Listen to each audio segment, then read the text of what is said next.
It's the most wonderful time of the year here on E+ TV6 as it is the Gulf South Conference quarterfinals. And today, the Union Lady Bulldogs, number 10 in the nation, coming in at 26-2. They're going to host the West Alabama Tigers. I'm joined by the head coach of the Union Lady Bulldogs, Coach Mark Campbell. And Coach, first off, your team coming off of a very high-scoring win against Christian Brothers, 94-86. What were your thoughts on how your team performed that night? Can we just back up just a second here? The most wonderful time of the year. I thought that was Christmas when Jesus was born. Well, yes, okay. But also March Madness. All right, I just trying to get some clarification. One of the things that we've got to get better at right now is having some depth. We have to have some people come up and play more minutes than what they've been used to playing, and so I'm looking forward to seeing how we respond to that. And especially last game, Morgan Martin coming off of a career-high 29 points, adding in 11 rebounds, named to the Gulf South Conference All-First Team here just today. And how big of a factor will she play tonight, especially facing a team that has a lot of post depth? Yeah, she's got to stay out of foul trouble. Last time she did not do that. I think we ended up playing the last 6 minutes of the fourth quarter without her. Played pretty well, but that was when we had Kennedy being able to back her up. And heading into tonight, especially with Kennedy Childers out for tonight, playing this very talented West Alabama team, the record doesn't show it. They've lost their last 4 games, but this is a team that on any given night, they can compete against the best teams in the conference. What was the emphasis in practice this week as you were preparing for West Alabama? Well, we have some matchup problems with them at the 4 and 5 because they're so athletic. And so we just got to go over their stuff a bunch. They played really well against us last time, shot 50% from the field and 50% from 3, which is rare for them to do, and 70% from the foul line. And so if they would expect to shoot that well on most nights, they're going to win those games. Last time we did a really good job of handling the basketball. I think we had 18 steals to get them against them, something like that. So we've just got to do a better job defensively against them. And they're a team that really shares the love when it comes to scoring. They've got experience at Tasia Garrett-Hammett, but they also have a talented freshman guard in Bria Dent. The guard play is something that, for West Alabama, they've really come on strong here in the past few games. What are your experienced guards in Jada Perkins and Jada Smith? What do they need to do to contain them? Well, I mean, you just mentioned 2 people that are playing the 4 and 5 for them, but they're guards, and so that's where our matchups are difficult, and so we have to be a lot more compact, be able to help a little bit more on dribble penetration, especially from the high post from both of them, and we need to make sure we're blocking out, which they're averaging 13 offensive rebounds a game. And finally, this is a team that, tonight, Gulf South Conference quarterfinals, and I know you don't want to look too far ahead, but what does this team need to do starting tonight to try to repeat as Gulf South Conference champions? Yeah, we just got to get better. I mean, better defensively. We got to push the ball with a little bit more purpose and trying to find people. One of the things we've done since we started pushing the ball, I think we've been averaging about 85 points a game. And so if we can continue to do that, put some pressure on people to score, and just get better at personnel-specific things on scouting report as we go forward. And going off of that, too, how important will the senior leadership be down the stretch? Guards win games this time of year, and so we have 2 really experienced guards. I think Emily and Tiff have to shoot the ball well for us to advance, though. All right, Coach, best of luck tonight. Thanks. All right, coming up, we'll have an interview with Steve Beverly coming up at the desk. We'll break down the matchups to look out for as the Union Lady Bulldogs will host West Alabama in the quarterfinal game of the Gulf South Conference Tournament. The winner will head to Sanford University in Birmingham, Alabama to play the semifinals and perhaps the championship game. That'll be March 9th and March 10th. But that interview with Steve Beverly will come up after these messages. When I first came to Union, it was already like March or April of my senior year, and I hadn't decided where I wanted to go. I was looking at big Christian schools, small Christian schools, even state schools. I didn't want a Christian school that would just hide me away from the world and just teach me to live within a Christian environment that hasn't shielded me from secular beliefs or opinions or ideas, but it's taught me how to think about it through Christian lenses. There's so many things I love about Union.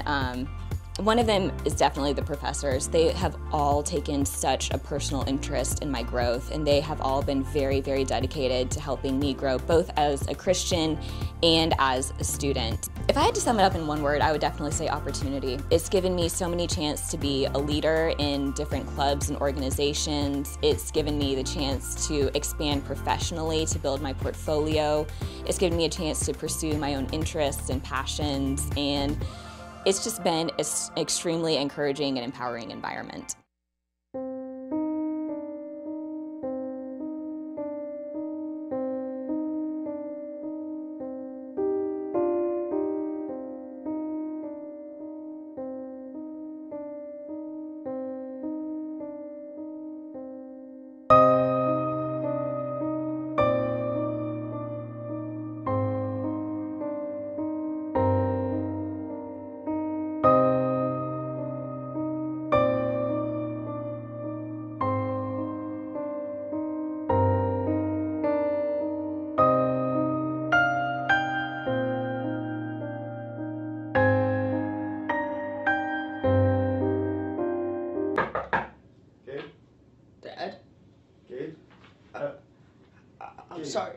I'm sorry. It's all right. I'm sorry. It's okay. Sorry. You're all right. Sorry. It's okay, Gabe. I'm Logan Whaley. West Tennessee This Week is your weekend look at the top stories that are affecting your life. Whether it's the new direction for public schools in Jackson, a growing economy in our part of the state, the controversy over a new jail, or the men and women who work to keep our community safe, West Tennessee This Week will cover all the stories. When leaders make decisions to affect your life, we'll be there. Join us for West Tennessee This Week, Saturday nights at 10 and Sunday mornings at 10 on NBC 39. Gig, 1,000 megabit speed, now available to any E+ broadband internet customer. This gig-enhanced infrastructure has the capacity to increase speeds in the future. E+ broadband, what many interpreted as JA's entrance into cable television, was actually the foundation of an unparalleled communications infrastructure. Looking out for Jackson's economic and lifestyle future is all a part of JEA today. And back we are at the desk here on E+ TV6. And ladies and gentlemen, don't adjust your television sets. We have the one and only Steve Beverly joining us. And if you don't know Steve Beverly, you should know him. Was the play-by-play voice for Union basketball for 25 seasons. And Steve, always a pleasure. Thank you for being with us. Well, just because you opened the telecast this way, I just have to do this. It's the most wonderful time of the year. Now, it is. Now you can go on with it. It is. Well, for those of you who don't know, this is the 15th year of Union basketball here on E+ TV6, and Steve, you were there for a lot of that. Just run through some of your favorite moments here on E+ TV6. Oh, my goodness. When I think about the first year that we did basketball on E+ TV6, it was the first of Mark Campbell's national championships of NAIA. And in November of that year, we had a game in the old Rotary Classic on this floor between Union and Oklahoma City, which had been the vaunted rival. They were probably the most hated team that was ever in the NAIA tournament here. But not the Thunder. No, not the Thunder. The Oklahoma City, at that time they were called the Stars. And they came in here on this floor having won 4 consecutive national championships. And so Union won the game that night, 93-75. It was the worst defeat they'd had in 10 years, and this place just went like a crazy house that night. And so, you know, there were those. We had conference championships that were won by Ralph Turner's team and also by Dave Niven. There are just so many things that you bring back when you are on this floor when it starts tournament time that you think about how crazy it was. But we started all this in 2004 on E+ TV6. And when you look back, too, because, I mean, you as a commentator, you've been through so many changes here at Union University and the different style of teams. You've had Coach Mark Campbell for the majority of that run, seeing all 600 of his victories here on E+ TV6. And, you know, and even the transition from NAIA to Division II. And how have you seen that transition from the NAIA to Division II affect Union athletics? I think Mark put it best when he said that making that transition meant that everybody that you play in Division II is the equivalent of playing an Elite Eight opponent in the national tournament of NAIA. And that's our Union is 26-2 coming into this, but look at the number of games that they have had, particularly post-Christmas, that have gone down to the fourth quarter and late in the game before Union could pull it out, the 2 losses to Lee. So this is a very competitive conference, and I don't think anybody ought to take this one for granted because Union had to struggle before defeating West Alabama the last time out on this floor just a couple of short weeks ago. Absolutely right. And when you look at that transition going from NAIA and the going down to the Gulf South Conference in Division II, we've really seen our fair share of a good fan base and a bad fan base from time to time. But you look back at the NAIA days and you look at the big rivalries with Freed Hardeman and teams like Lipscomb and Bethel, Belmont. I mean, you name the rivalry. Union always brought in a big crowd. I remember one broadcast we had, it was back in the 90s. It was 1997, yes. That one you're talking about. It was the conference championship, the old Trans-South Conference. It was the women's championship. Union's All-American was Michelle Street. And that was a game that went to overtime. Union won it 83-79, but it was all the ebb and flow of that game. That was really the game that began to put Freed Hardeman women's basketball on the map because they took Union to such a really right down to the very end. But that was the night Michelle Street set the all-time record for women scoring with 45 points. And you had them lined. They won't let you do that anymore, but you had them lined up against the wall on either side here at Fred DeLay Gym. Yeah, in that game, I remember watching on the monitor 2 years ago whenever we did games together. I just remember being in awe of the fans. And, you know, looking now at tonight, I'm not sure how the fan base will be. But we hope it's good, but it again is proof that these teams in the Gulf South, they're great teams, but they have not really developed an identity, with the exception of perhaps Lee, because that was an NAI rival of Union, and Delta State, because that was a very competitive, particularly the first few years that Union made the switch to D2. But a lot of these other schools just don't have that rivalry identity, and I don't know that they ever will. And so now looking at this season, I mean, we saw that same Lee team knock off Union twice. And Union coming in at 26-2 on the season, a very, very talented team. And I know from your executive producer position, it's much easier, I guess, to really soak in everything that you've seen this season. What have you noticed out of this Lady Bulldog team, and what do they need to do to win the conference championship this year? Well, I think Mark put it quite well. He's going to have, because he's banged up, he's going to have some people to really step up and play their A game at the A time of year, because there's no time at this point in it, because you're still not guaranteed to make the national tournament yet. There is no guarantee. If you step onto the floor with anybody during the course of this tournament, you could be knocked off. It could happen on this floor tonight. So you have to have the bench strength. You've got to have the depth. And these young ladies who will spell the starters, they're going to have to play really at the top of their game. Absolutely right. Well, now transitioning, I mentioned the executive producer position. How has that transition been for you? It's been great, because I've been able to listen to you and Alex Northcutt and all of the other color announcers that we've had during the course of this year. I have loved every minute of it, because, you know, I had 25 wonderful years doing this, but it was really time for me to pass the baton, and you guys have just done such a yeoman's job with this, and I'm proud of both of you. I appreciate it. Well, we're running short on time on the interview, but again, it's been a wonderful season with Worthy Road Studios, and you got Paul Scholze, Lawson Mann, and the entire camera crew and sideline reporters, color commentators we've had this season. And very quickly, we also definitely want to thank Thomas Varghese and the good folks at ePlusTV6, who have been our partners with these telecasts for 15 years, and we do thank them ever so much, because this has meant a lot, particularly to the shut-ins who used to be able to come to these games regularly and can't now. So thank you one and all, and thank you ePlusTV6. It has been an honor to broadcast games here on ePlusTV6 this season. And Mr. Beverly, one more final thought, if you will, before you go. You talk about that executive producer position.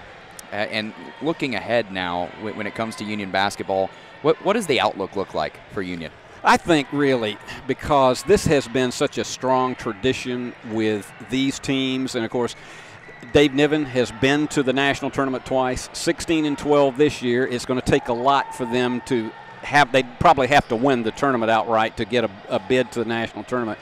But the bottom line to it is I think that they have been so competitive, more so particularly with men's basketball than a lot of people thought.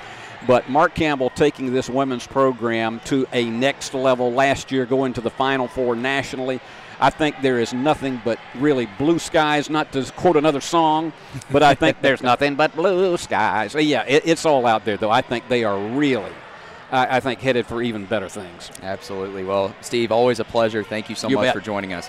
Well, coming up next, Reagan Smith and I will have a preview of the women's matchup between the Lady Bulldogs of Union and the Tigers of West Alabama in the Gulf South Conference quarterfinals. Stay with us.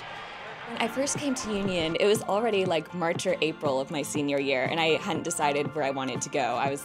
I was looking at big Christian schools, small Christian schools, even state schools. I didn't want a Christian school that would just hide me away from the world and like just teach me to live within a Christian environment that hasn't shielded me from secular beliefs or opinions or ideas, but it's taught me how to think about it through Christian lenses. There's so many things I love about Union. One of them is definitely the professors. They have all taken such a personal interest in my growth, and they have all been very, very dedicated to helping me grow, both as a Christian and as a student. If I had to sum it up in one word, I would definitely say opportunity. It's given me so many chances to be a leader in different clubs and organizations. It's given me the chance to expand professionally, to build my portfolio. It's given me a chance to pursue my own interests and passions, and it's just been an extremely encouraging and empowering environment. On a lawn mowing service, Propane works for you. Propane can go where you go. Tanks easily changed, no spillage, quick transition, clean burn, increased energy efficiency. Propane, the affordable, clean alternative fuel wherever you mow. Find out more about JA's ProGas. Call 422-7500.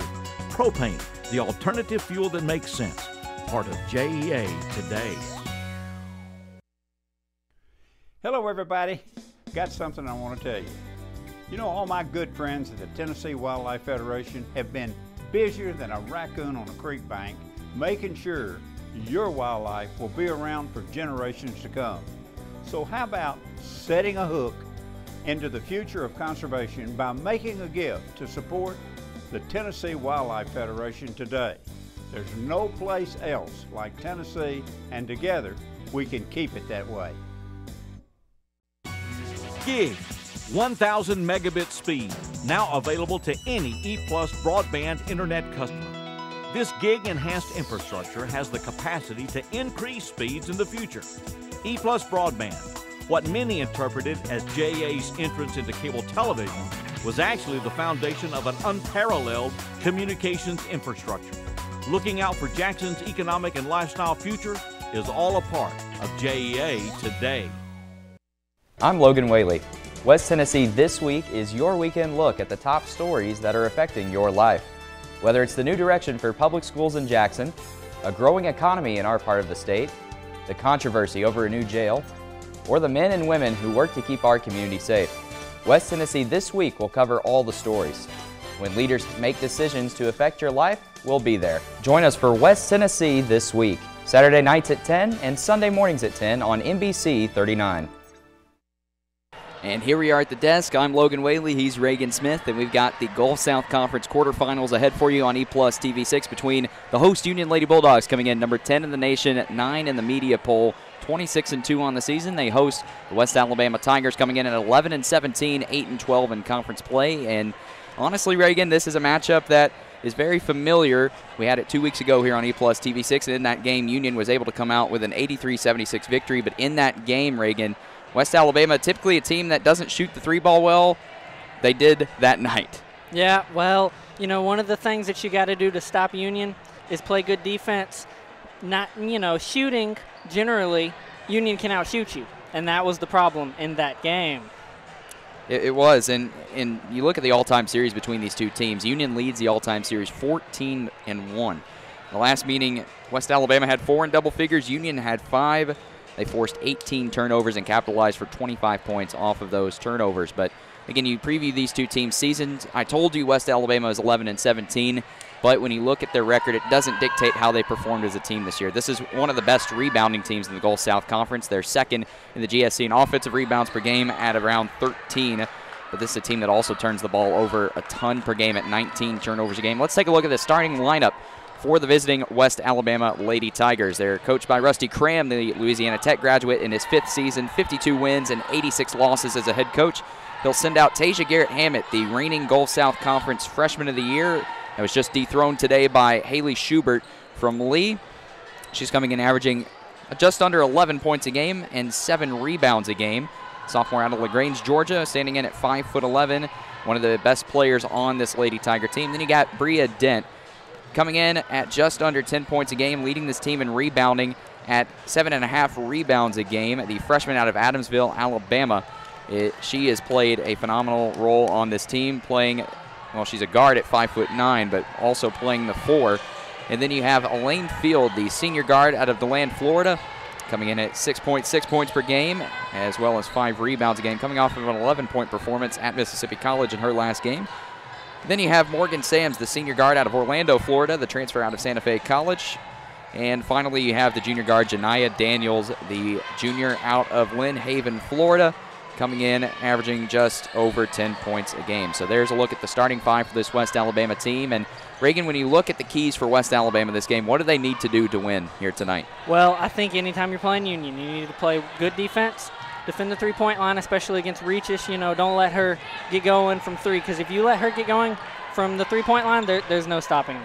But here we have Field and Sams, who are seniors, and they don't want to end their career, right? Absolutely right. I mean, you have the senior guard, and we saw it last season too with Valdosta State here in the South Region Championship game. The senior guards that typically didn't play well in the season, they stepped up for Valdosta. I would expect the same here for Union, but shifting gears now to talk about the Lady Bulldogs as we get a look at their starting five, coached by Mark Campbell.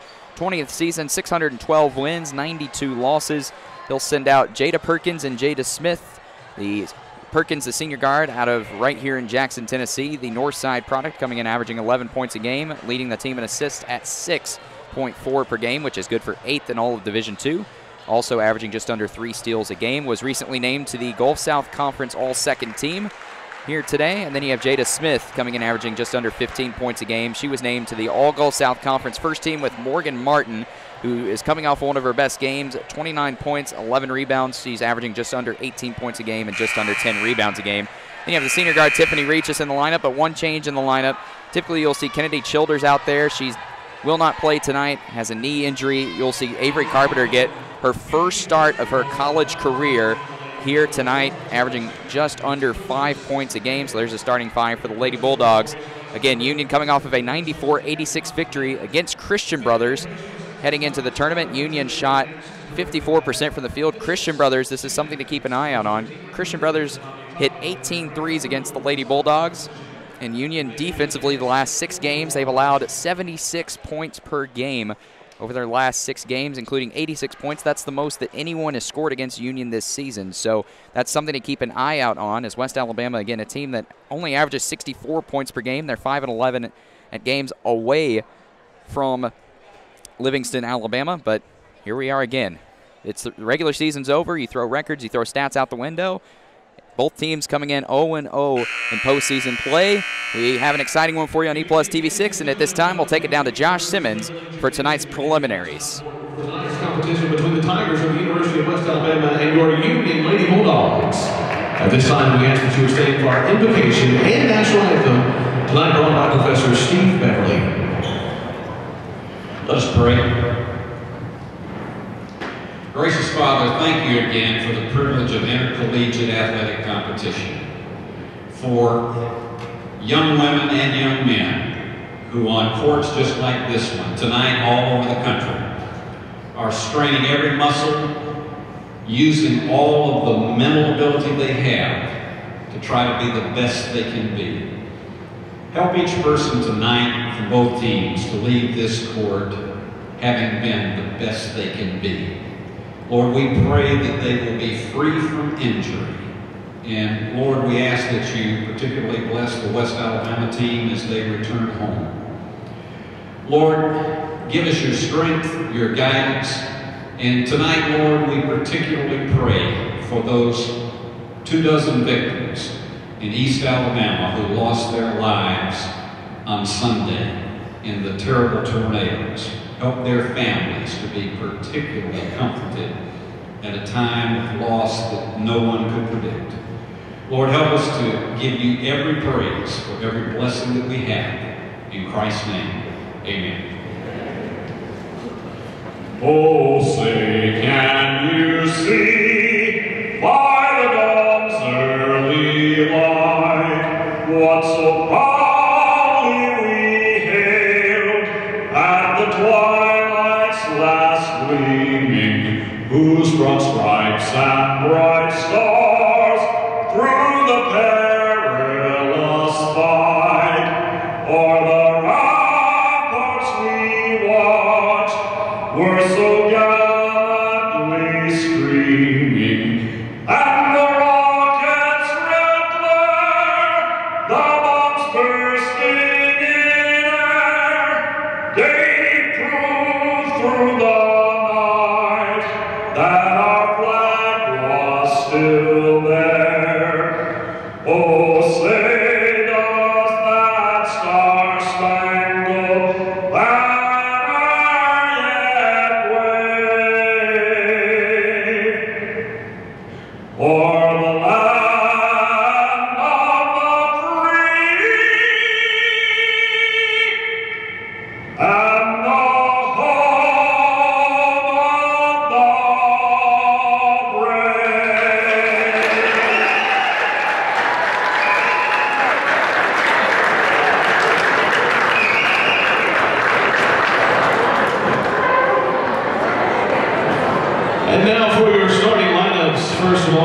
Tigers of West Alabama, from Livingston, Alabama, head coach Rusty Craig.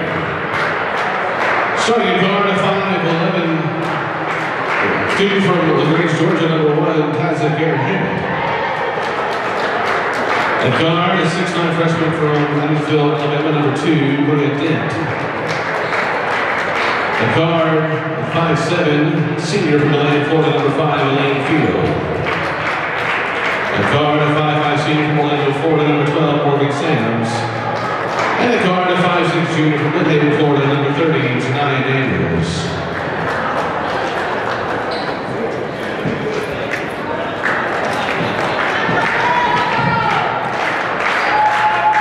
And now, for your Union Lady Bulldogs, head coach Mark Campbell in his 20th season, assisted by Sarah Hammond, and featuring a little page. Starting at guard, a 5'5" senior from right here in Jackson, number 1, Jayla Perkins. At guard, a 5'9" junior from Hoover, Alabama, number 2, Jenna Smith. At guard, a 5'8" sophomore from Lakeland, Florida, number 11, Avery Carpenter. At guard, a 5'9" senior from Martin, Tennessee, number 21, Tiffany Reaches. And at 4, a 6'2" graduate from Davenport, Iowa, number 22, Morgan Martin. There you have it, the starting 5 for these two teams. This is the quarterfinals of the Gulf South Conference Championship between Union and West Alabama. The other quarterfinal games going on tonight. Delta State hosting Valdosta State. You also have Lee hosting Alabama Huntsville, and West Florida hosting West Georgia. Should be a very exciting Gulf South Conference tournament on both sides, really. We want to preview on the men's side. Union traveling to Valdosta, Georgia. They'll face the Blazers of Valdosta State, number 8 Union versus number 1 Valdosta. We will have updates on that throughout the night. But again, the starting 5 for these two teams, you have Perkins, Smith, Carpenter, Reaches, and Martin. And for the Lady Tigers, Garrett Hammett, Dent, Field, Sams, and Daniels. It'll be Martin set to tip things off against Garrett Hammett.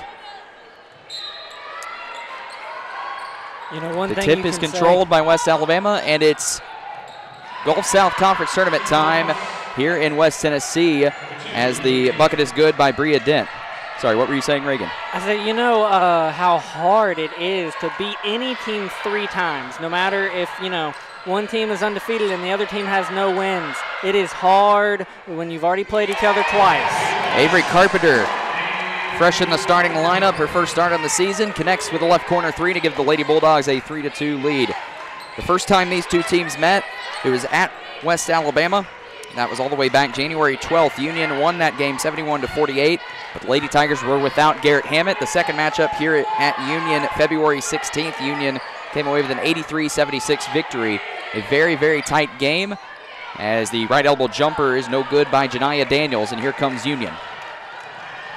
Yeah, that possession wasn't near as good and clean as the first one where they were able to penetrate the lane right away. Reaches can't connect from downtown. Rebound goes to Dent. Bria Dent, one of the premier freshmen in the Gulf South Conference, didn't win Freshman of the Year, but still had a phenomenal season. 10 points per game, 7.5 rebounds per game. Shot 46% from the field. Backdoor cut, no good by Elaine Field. Janaya Daniels from the right corner, short. She waited too long to put that one up. She was wide open, but by the time she saw it, she had someone in her face.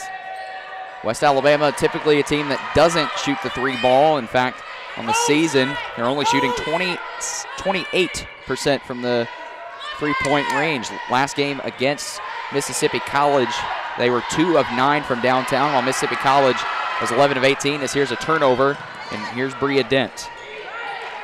And one thing this West Alabama team does well, they do force a lot of turnovers. 17 turnovers a game is what opponents are averaging against this West Alabama team. Well, you don't get into the conference tournament by being a bad team. There are no easy outs in the tournament this year. And Janaya Daniels, or excuse me, that was Garrett Hammett called for the travel. It'll be Union basketball. A 2 by Den, a 3 by Carpenter, and that's all the scoring we have here in the first couple minutes here at the Fred DeLay Gymnasium. He's Reagan Smith, I'm Logan Whaley. West Alabama in a zone look here defensively. Inside, nice dish from Perkins. No foul called as Martin can't finish. They tried to force that one up, really just trying to look for the foul. You knew that shot wasn't going to go in.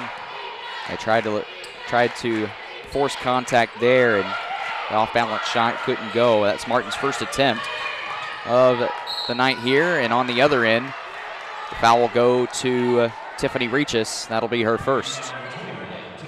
You look at Morgan Martin in her last outing, really dominated a pretty undersized Christian Brothers team, but still to put up 29 points and 11 rebounds, it's a pretty good night. Definitely. You know, Martin was able to do whatever she wanted to on the inside with a, you know, we kept saying during that game, a really undersized Christian Brothers team who, you know, had a hard time staying fresh with only 9 players on the team and then one fouling out late in the game.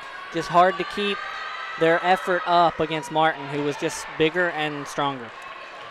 Dent goes 1 of 2 at the charity stripe. That's another area that West Alabama has struggled in this season. Team that ranks last in the Gulf South in free throw percentage, coming in shooting 60% from the line as a team.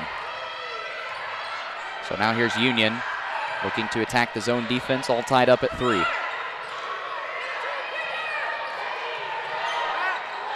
Regis will take the 3, and she buries it. And normally you would say that's a long 3, but not for her. She can make that shot consistently.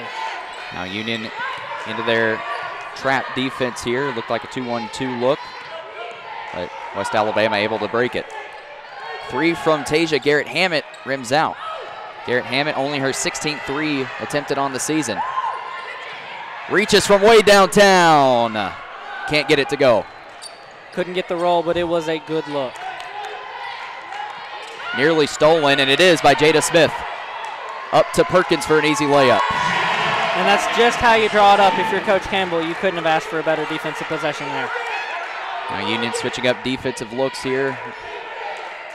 1-2-2 press. Garrett Hammett on the drive, kicking out. Union on a 5-0 run.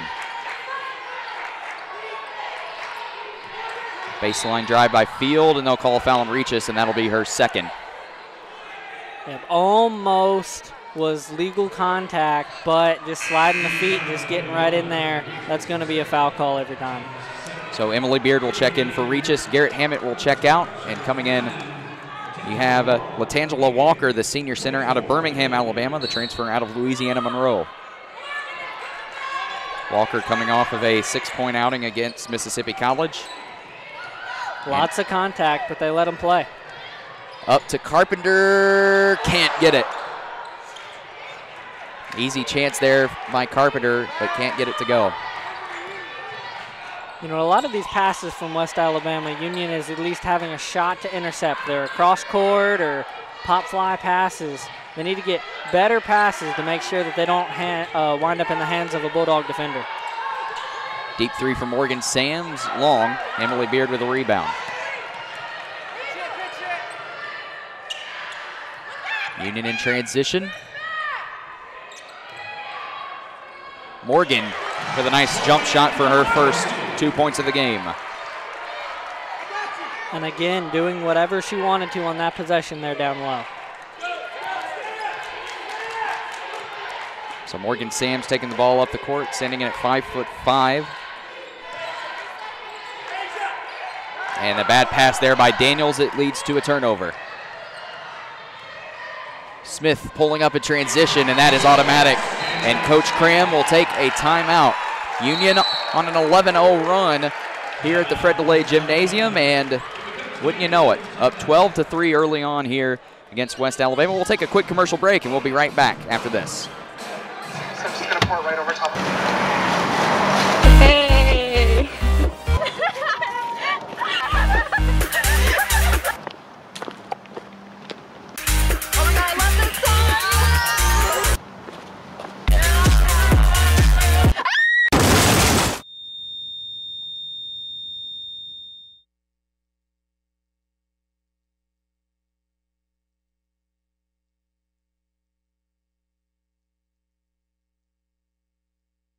Back here on E+ TV6, Union currently on a 12-1 run, including a 9-0 run in the past 2.5 minutes.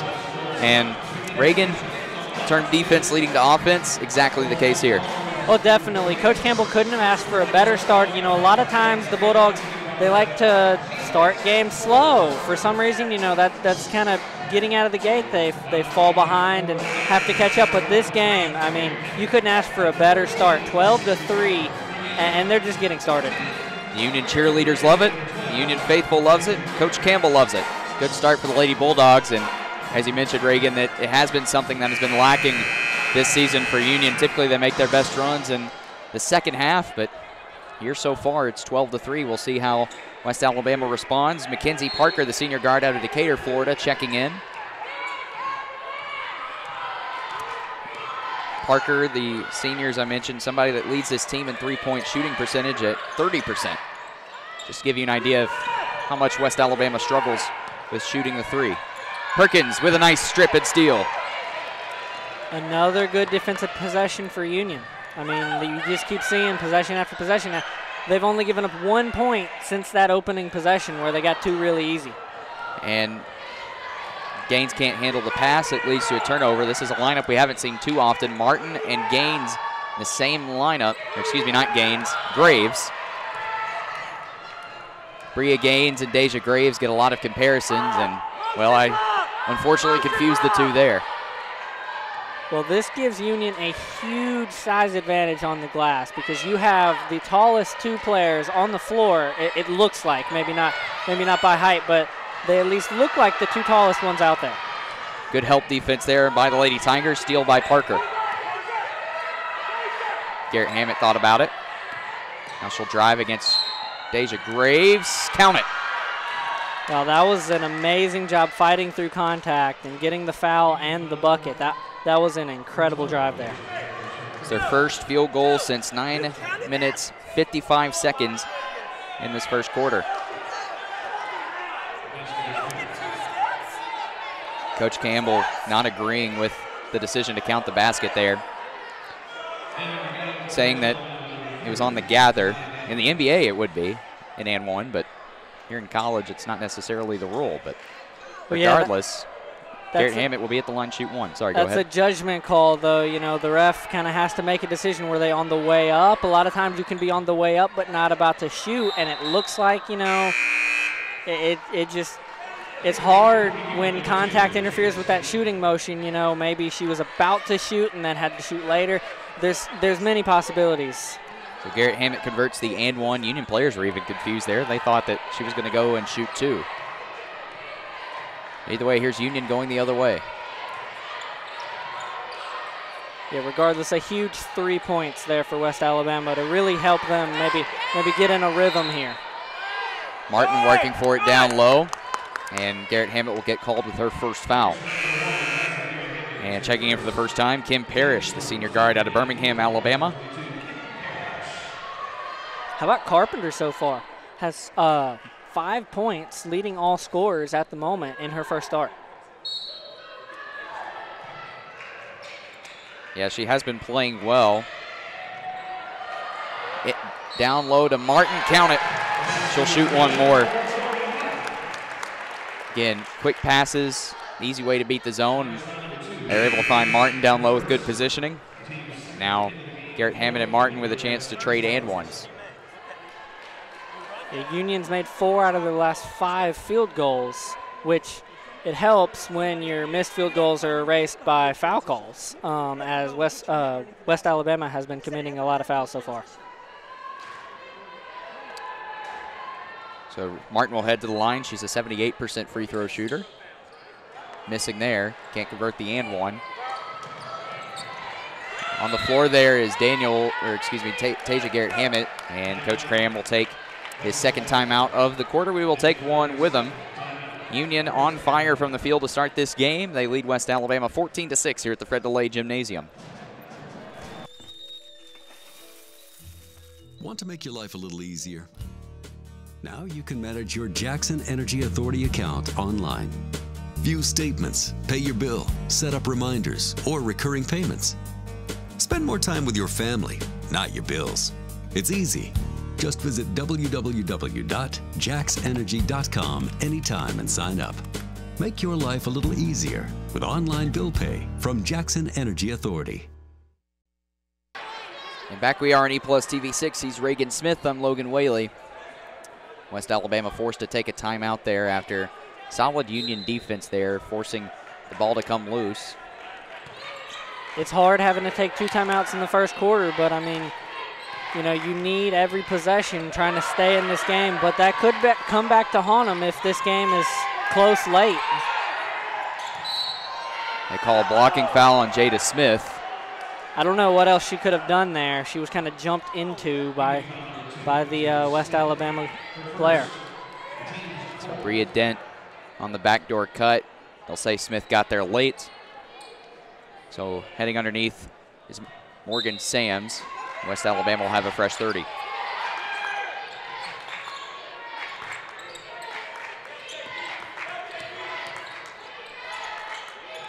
Lady Tigers having trouble getting open against this Union defense. And there's a turnover out of bounds.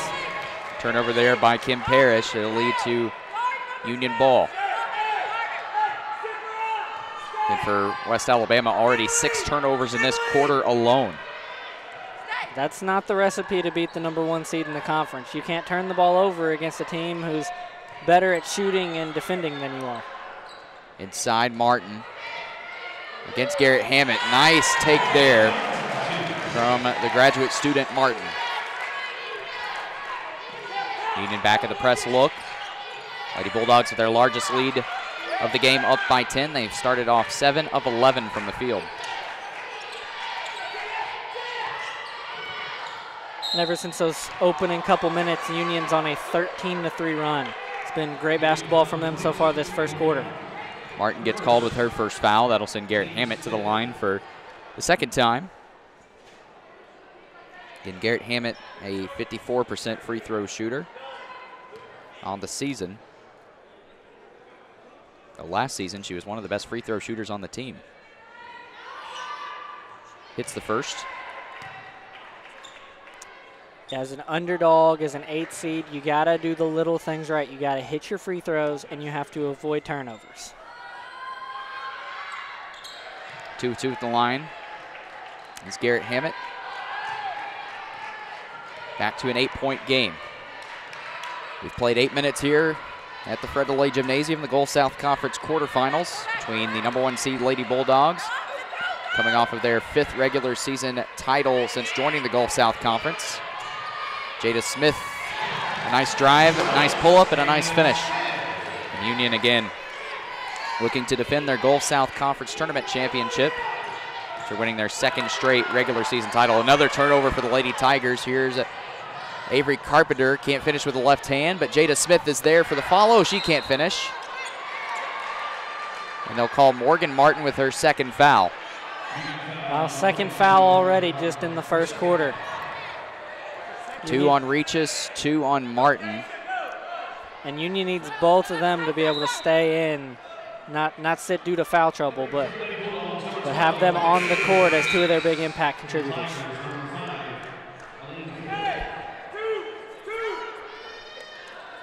So a minute 15 to play. Deja Graves going to have to play some big minutes here the rest of this first half. And we'll see, yes, Coach Campbell going to his zone defense now. So we'll see how West Alabama wants to attack it. Again, a team that doesn't shoot the 3-ball well. They're 0 of 4 tonight. Yeah, and the thing about Martin coming out of the game is you don't know how Graves will handle increased minutes. If she's forced to play more than she should, how would that affect her knee? Perkins with her 2nd field goal of the night gets the steal. Already 3 steals for Jada Perkins. That surpasses her season average, coming in 19th in Division II in total steals. Janiyah Daniels missing short.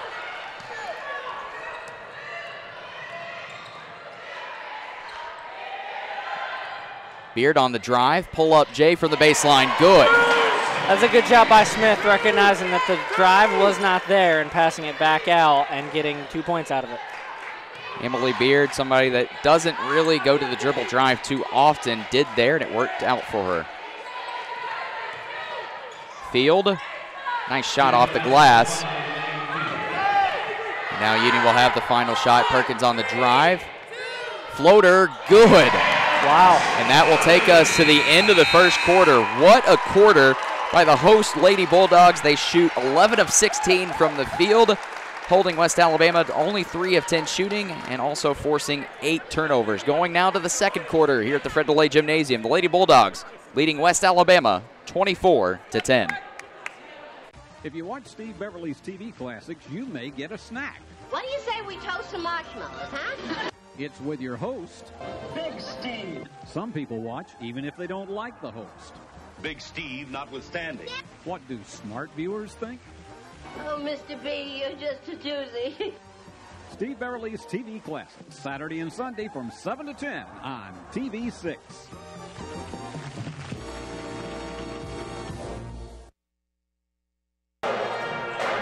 Back here on E Plus TV 6, Union up by 14 at the end of the first quarter.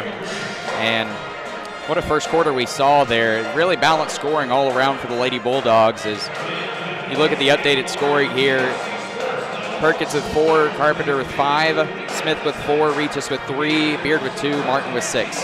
All the starters have at least 3 points. They've all contributed really nicely in this game so far. For West Alabama, only 3 players in the scoring column. You have Garrett Hammett, Dent, and Field. What does West Alabama need to do to get back in this game?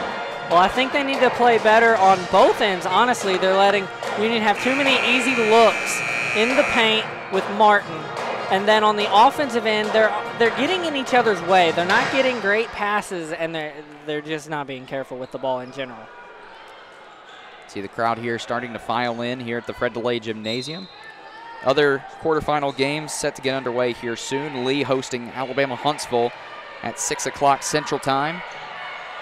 West Georgia at West Florida at 6 o'clock, and then Valdosta State at Delta State at 6:30. Deja Graves opens the second quarter with a missed bucket there, but she was fouled and will head to the line to shoot 2. Yeah, Graves nearly able to get the and one, and man, that would have just put this lead at possibly 17. It would start to perhaps get out of hand for the Lady Tigers. And still plenty of time left in this game, and this is a West Alabama team that has been battle-tested, especially in their last few games. Graves, a 60% free throw shooter, misses the first. We'll see Latangela Walker check back in.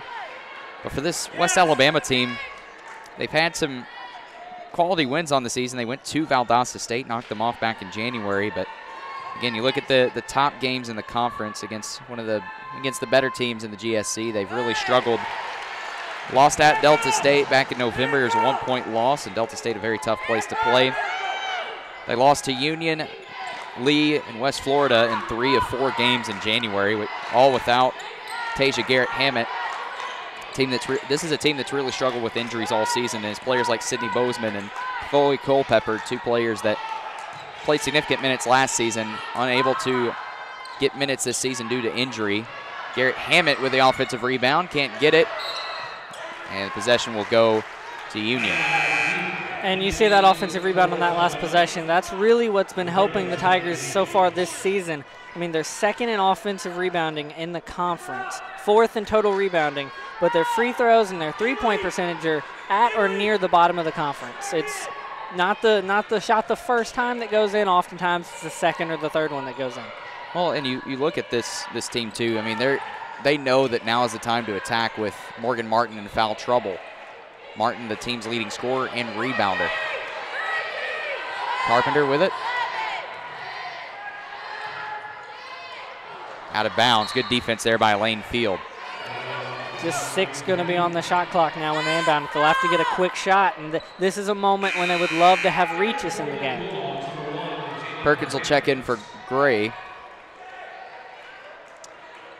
Perkins, again, 4 points, 3 steals. Actually, I believe she has 6 points. Live stats are in the scoreboard are a little off. Turnover there. Here's Garrett Hammett on the break. Jumper no good there from Kim Parrish. Missed opportunity there for the Lady Tigers. And every Union player that's gotten in the game so far has scored now. Avery Carpenter from downtown. I was going to say with the exception of Gray. Avery Carpenter, her first start on the season, her 4th start in her college career. Give her 6.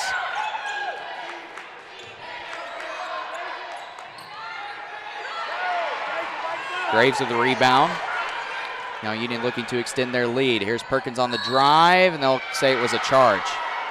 That's big. Get, more fouls on Union. Perhaps maybe get some of the guards in foul trouble now and get the ball back. Already down 18, though. They're just digging themselves a huge hole with their inability to convert offensively. So Perkins, her first foul, the team's first of the quarter. Lady Tigers working it around the perimeter. Walker rejected by Graves. What a save there by Carpenter. Carpenter able to save it into the hands of Jada Smith. Beard tipped out of bounds, going to stay with the Lady Bulldogs. Good defense there by Janiyah Daniels. Yeah, not a great pass. I don't think Beard saw the defender there lurking right behind Carpenter.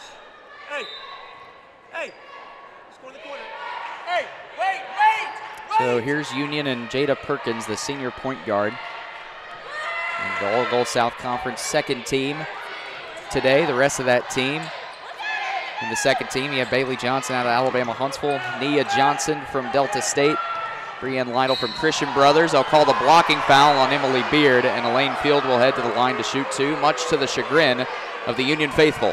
Well, Beard was basically running backwards the whole time that the Lady Tiger was running at her. She was just not ready for the contact. If she'd have stayed up and braced for the contact and gotten set, she would have gotten the foul call. But, man, it's a hard foul to draw there. So Field will head to the line to shoot 2, a 63% free throw shooter, 37 of 59 on the season. But the rest of that second team, I mentioned Bailey Johnson, Nia Johnson, Brianne Lytle, and Jada Perkins. Quantesha Patterson from Delta State also made the second team. Now going to the first team. Basically just the top 3 teams of the conference represented, 2 from Union, 2 from West Florida, and 1 from Lee. The 1 from Lee is Abby Bertram, the junior guard. Tony Brewer and Haley Neiman, the two of the best post players in the conference on there. And Morgan Martin and Jada Smith from Union represented there on the first team. And Tony Brewer named the player of the year, Haley Schubert the freshman of the year, Stephanie Lawrence Yelton from West Florida. The coach of the year is Carpenter, missing a 3 really bad there. Yeah, and Union is the only team on that list with 3 players represented among the 10 there.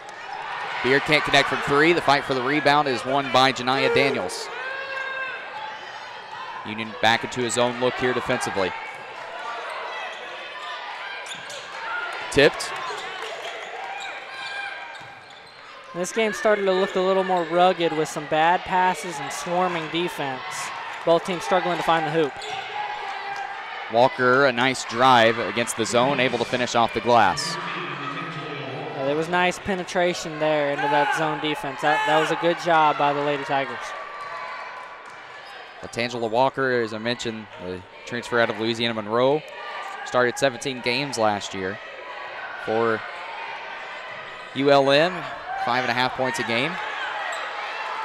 Lots of contact on that play, but no foul called on either side. Beard just can't got to play connect. through some of that. Union back down 15, or excuse me, back up 15. And our first look at Ellie Pratt set to check in. Lane Field connects with the first 3 of the night for the Lady Tigers, and all of a sudden we have a 12-point game here at the Fred. West Alabama's clawing back in this thing slowly. Of course, when your shots aren't falling, you have to do it slowly, but they're not giving up anything on the defensive glass, or on the defensive end rather, at all at the moment. Perkins will get called with her second foul. Charge there, and that's a huge second foul. Now Union will be without their starting point guard. 3 starters in foul trouble. Ellie Pratt checking in, as well as Miracle Gray. Well, fortunately, Union has depth, but yeah, when their star players get out of the game, it's definitely a drop in talent to that bench for sure.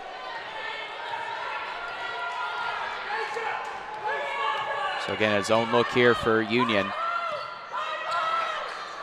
UWA looking to extend their 6-0 run. Over the top to Walker.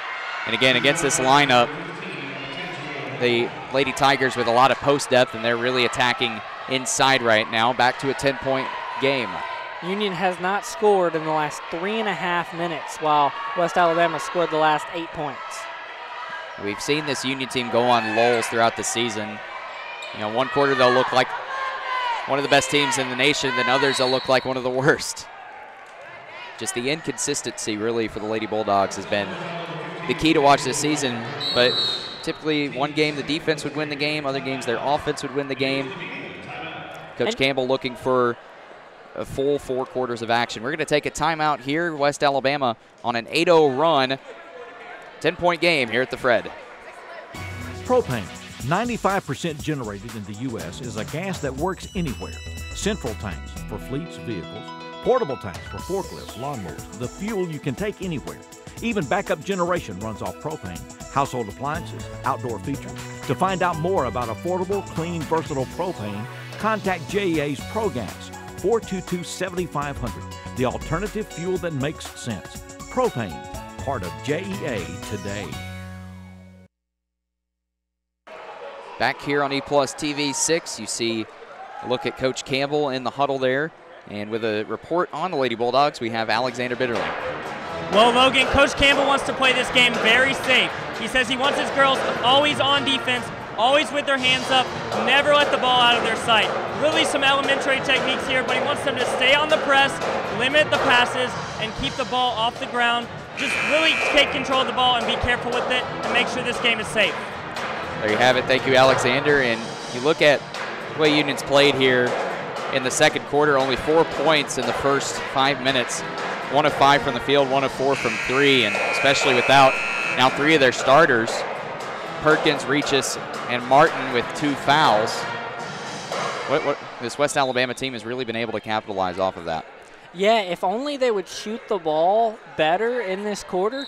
I mean, they would be right back with Union, but they've had a hard time putting it in the hole themselves, and that's really not helped them this quarter. Carpenter with a charge. And another offensive foul by Union, and that's one of the reasons they're racking up so many fouls. Team's 4th of the quarter. And the inconsistency showed by Union, the fact that they've gone nearly 4 minutes without a point. You can get away with that against teams like West Florida, but when you go down to Florida, you know, possibly having to play away from home in the NCAA tournament, that's not going to work against these elite teams.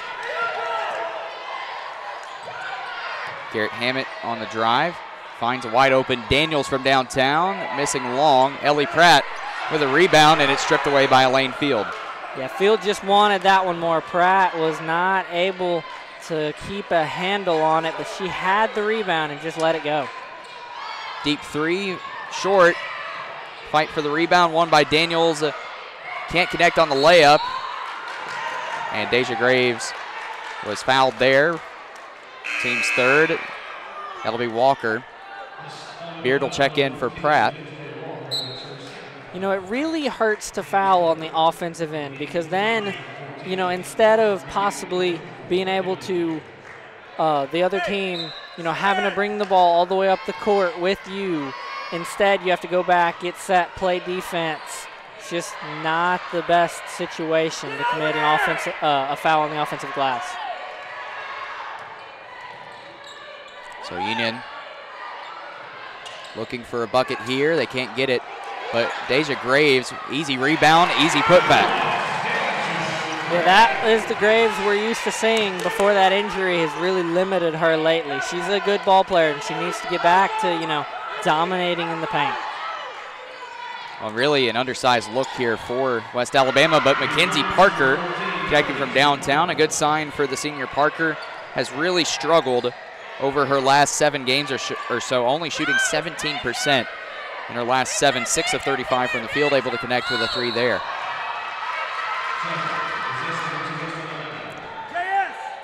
The travel there, another turnover for the Lady Bulldogs. 11 now in the game. Well, both teams are really being careless with the basketball, both with fouls on the offensive end and violations and turnovers. Parker 2 of 2 from downtown to start this game. And it's all of a sudden a 2-possession game. Yeah, who would have thought this game would turn into a 6-point affair so quickly with just 3 minutes left to go in the second quarter. And West Alabama being very efficient in the quarter. They haven't turned the ball over once here in the second. Beard open from the right corner. Got it. That helps. The lead goes back up to 9, a full 3 possessions, and really energizes this crowd and the team. The 4th 3 of the night for the Lady Bulldogs. Another 3 for Parker. Can't get it to go. But the rebound by Field, but she'll get called with a foul, and that will be her first. Yeah, Carpenter was camped under that weight, just waiting for the ball to come down. By the time she'd come down, she'd been run over.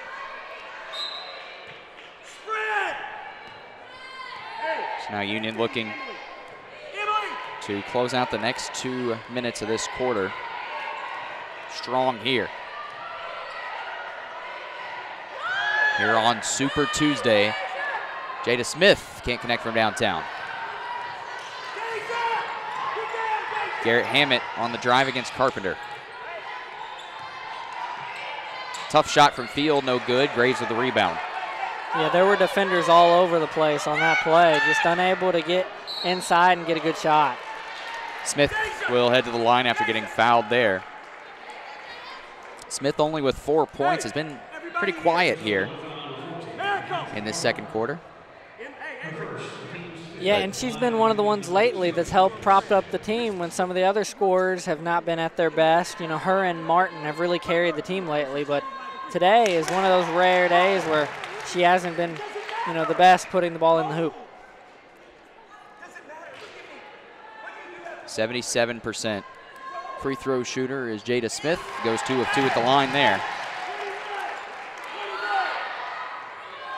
Now West Alabama the other way. Union on their own run here, 5-0 run. Lead back up in double figures. West Alabama can't blow this opportunity before the half. They need to claw back into this deficit some. A good look there from Garrett Hammett, but unable to get it to go. Smith, the free throw line jumper, long, but Graves with the rebound. You don't long there. You don't see Smith miss many of those jumpers from the free throw line. She'll try it again, and right on cue. Second time's the charm there. And never twice in a row. She won't miss that shot twice. Union again in his own look here. West Alabama looking to counter the run. It's a 7-0 run for Union. Parker thought about it. West Alabama's really been unable to do anything with Field there in the middle. They haven't been able to take it toward the basket on Graves yet. Missed 3 there from Daniels. And Miracle Gray will get hammered. And that foul puts Union in the bonus, so Miracle Gray will head to the line to shoot 2. Gray hasn't been to the charity stripe a ton this year. This will be her 29th and 30th attempts. She is a 61% free throw shooter. Alabama, Huntsville, and Lee just getting underway in Cleveland. Lee with a 3-1 lead early on. West Florida and West Georgia set to tip off in just a couple minutes in Pensacola. And then one more game, Delta State hosting Valdosta State. That will be at 6:30 Central Time as Gray can't connect on the first. As Parrish will check in.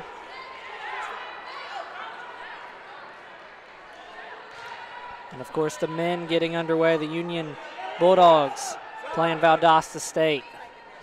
Just getting underway there. That game will be in a few. We'll keep up with that game as well. In fact, that game just getting underway at Valdosta, so we'll give you an update here in a second, but on this possession, a drive, wild shot, no good from Kim Parrish. In fact, Valdosta State with an early 8-0 lead over Union. They open up the quarter 3 of 3 from downtown. Last shot here for Union. They're going to try to get something good. They haven't been successful so far. Beard can't connect. Gray can't finish. But going to the locker room, it's Union up by 13 over the Lady Tigers of West Alabama. Union really started off the quarter slow, but finished on a 7-0 run to head into the locker room. They're led by Jada Smith with 8 points. And again, really balanced scoring describes this first half, and Union able to capture a 13-point lead with 3 of their starters in foul trouble. So Reagan, quick takeaways from that first half. Well, that second quarter could have gotten away from Union and let the Lady Tigers right back in this game. Instead, Union was able to stop it and now have a sizable 13-point lead heading into the break with many opportunities to improve. We'll break down the half a little bit later on, but first we're going to head to a break. And when we come back, we'll have Dr. Dub Oliver here on E+ TV6. When I first came to Union, it was already like March or April of my senior year, and I hadn't decided where I wanted to go. I was looking at big Christian schools, small Christian schools, even state schools. I didn't want a Christian school that would just hide me away from the world and like just teach me to live within a Christian environment. It hasn't shielded me from secular beliefs or opinions or ideas, but it's taught me how to think about it through Christian lenses. There's so many things I love about Union. One of them is definitely the professors. They have all taken such a personal interest in my growth, and they have all been very, very dedicated to helping me grow, both as a Christian and as a student. If I had to sum it up in one word, I would definitely say opportunity. It's given me so many chances to be a leader in different clubs and organizations. It's given me the chance to expand professionally, to build my portfolio.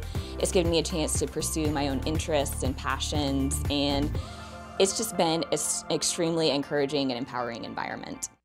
Community leaders are talking about Steve Beverly's TV classics, but are they serious? Do they like classic TV? Do they really watch? That's a lot of questions in one sentence, Steve. What do they think about the host? I don't have any clear answers to that. What usually happens if you watch TV classics? A very entertaining evening for people. Watch TV Classics Saturday and Sunday at 7 on TV6. Oh, that's a good idea. Gig, 1,000 megabit speed, now available to any E+ broadband internet customer. This gig-enhanced infrastructure has the capacity to increase speeds in the future. E+ broadband, what many interpreted as JA's entrance into cable television, was actually the foundation of an unparalleled communications infrastructure. Looking out for Jackson's economic and lifestyle future is all a part of JEA today. Hello everybody, got something I want to tell you.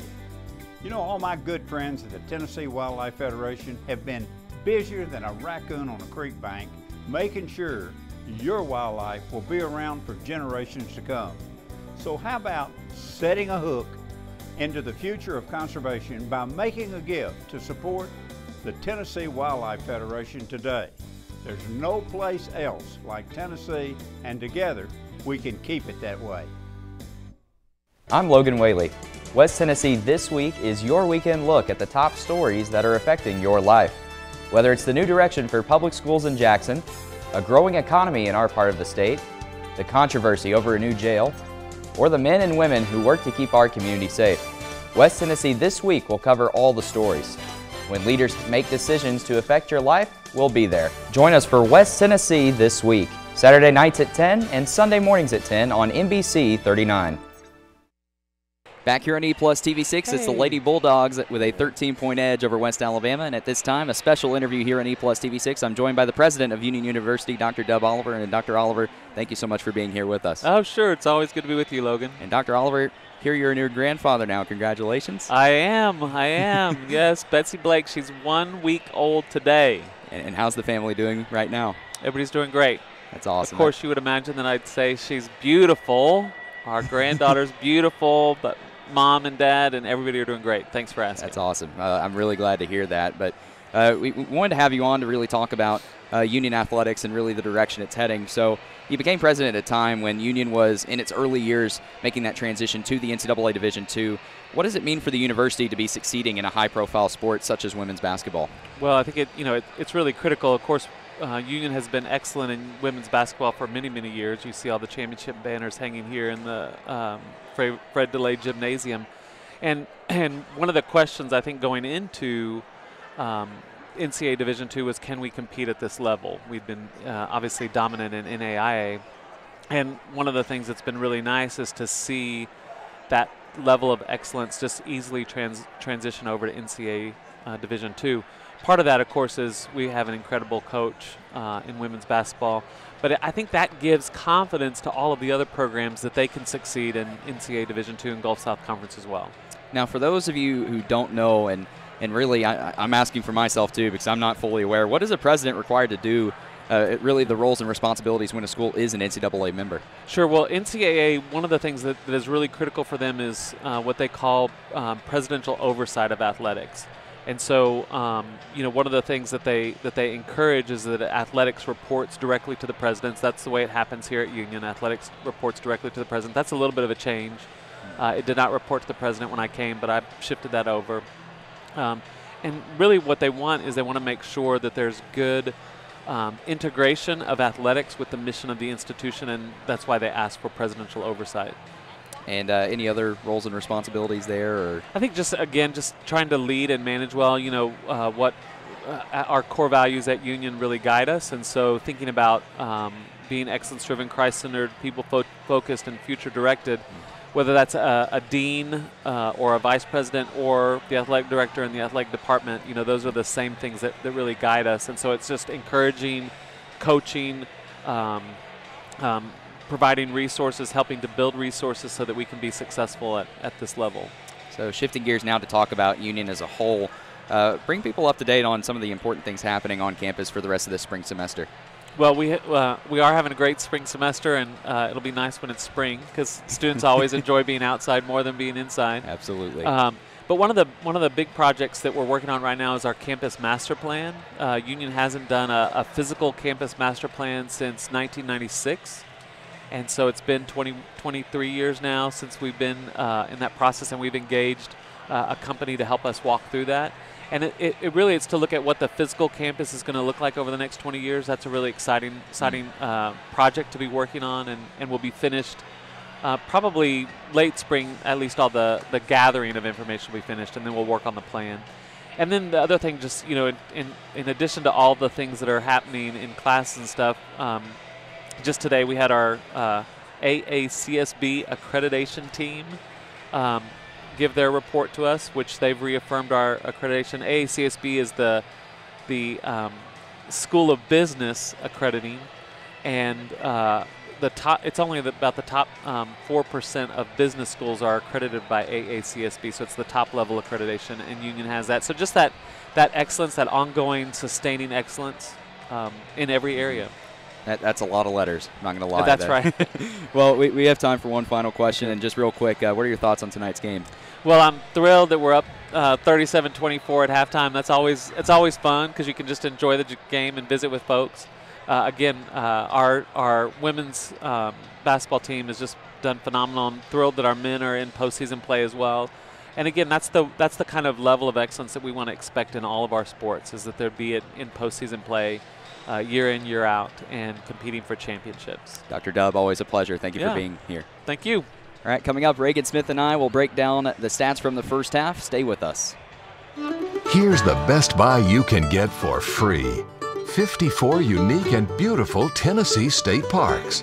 You can hike and swim, fish and go boating, golf and camp out. Even enjoy our inns and cabins, and admission is always free year-round in your 54 Tennessee state parks. Go to TennesseeStateParks.com for fun and adventure, naturally. Steve Beverly's TV Classics can cure what ails you. I watched and it got rid of my hemorrhoids. Staying awake at night? Just watch TV Classics. My daughter watched, and she went right to sleep. Do not watch Steve Beverly's TV Classics if bites upset your stomach. Do not watch if high drama leads to emotional distress. And do not turn on TV6 Saturday or Sunday at 7 if hillbillies give you a gallbladder attack. Ask your doctor if Steve Beverly's Classics is right for you. Stainless steel with the finest craftsmanship. Swiss made. That's worth like a bunch of hits. My dad doesn't even wear it all the time. He won't even know it's gone. I'll just take it out of his room when he goes to work. If he realizes it, I'll blame it on my little sister. I'll be set for a few days. It's okay. When I can, I'll buy him another one. The world looks different when you're addicted to opioids. Don't let a prescription become an addiction. To learn more, visit opioidassist.com. This changes everything. TiVo is here. Search and control your cable channels and streaming video apps with one remote. Record 6 shows at once and build a library of favorites with one pass recording. Then watch on any TV in your home or browse and view on Wi-Fi devices with the free View It app. Call E+ Broadband to add TiVo and ask about our new packages.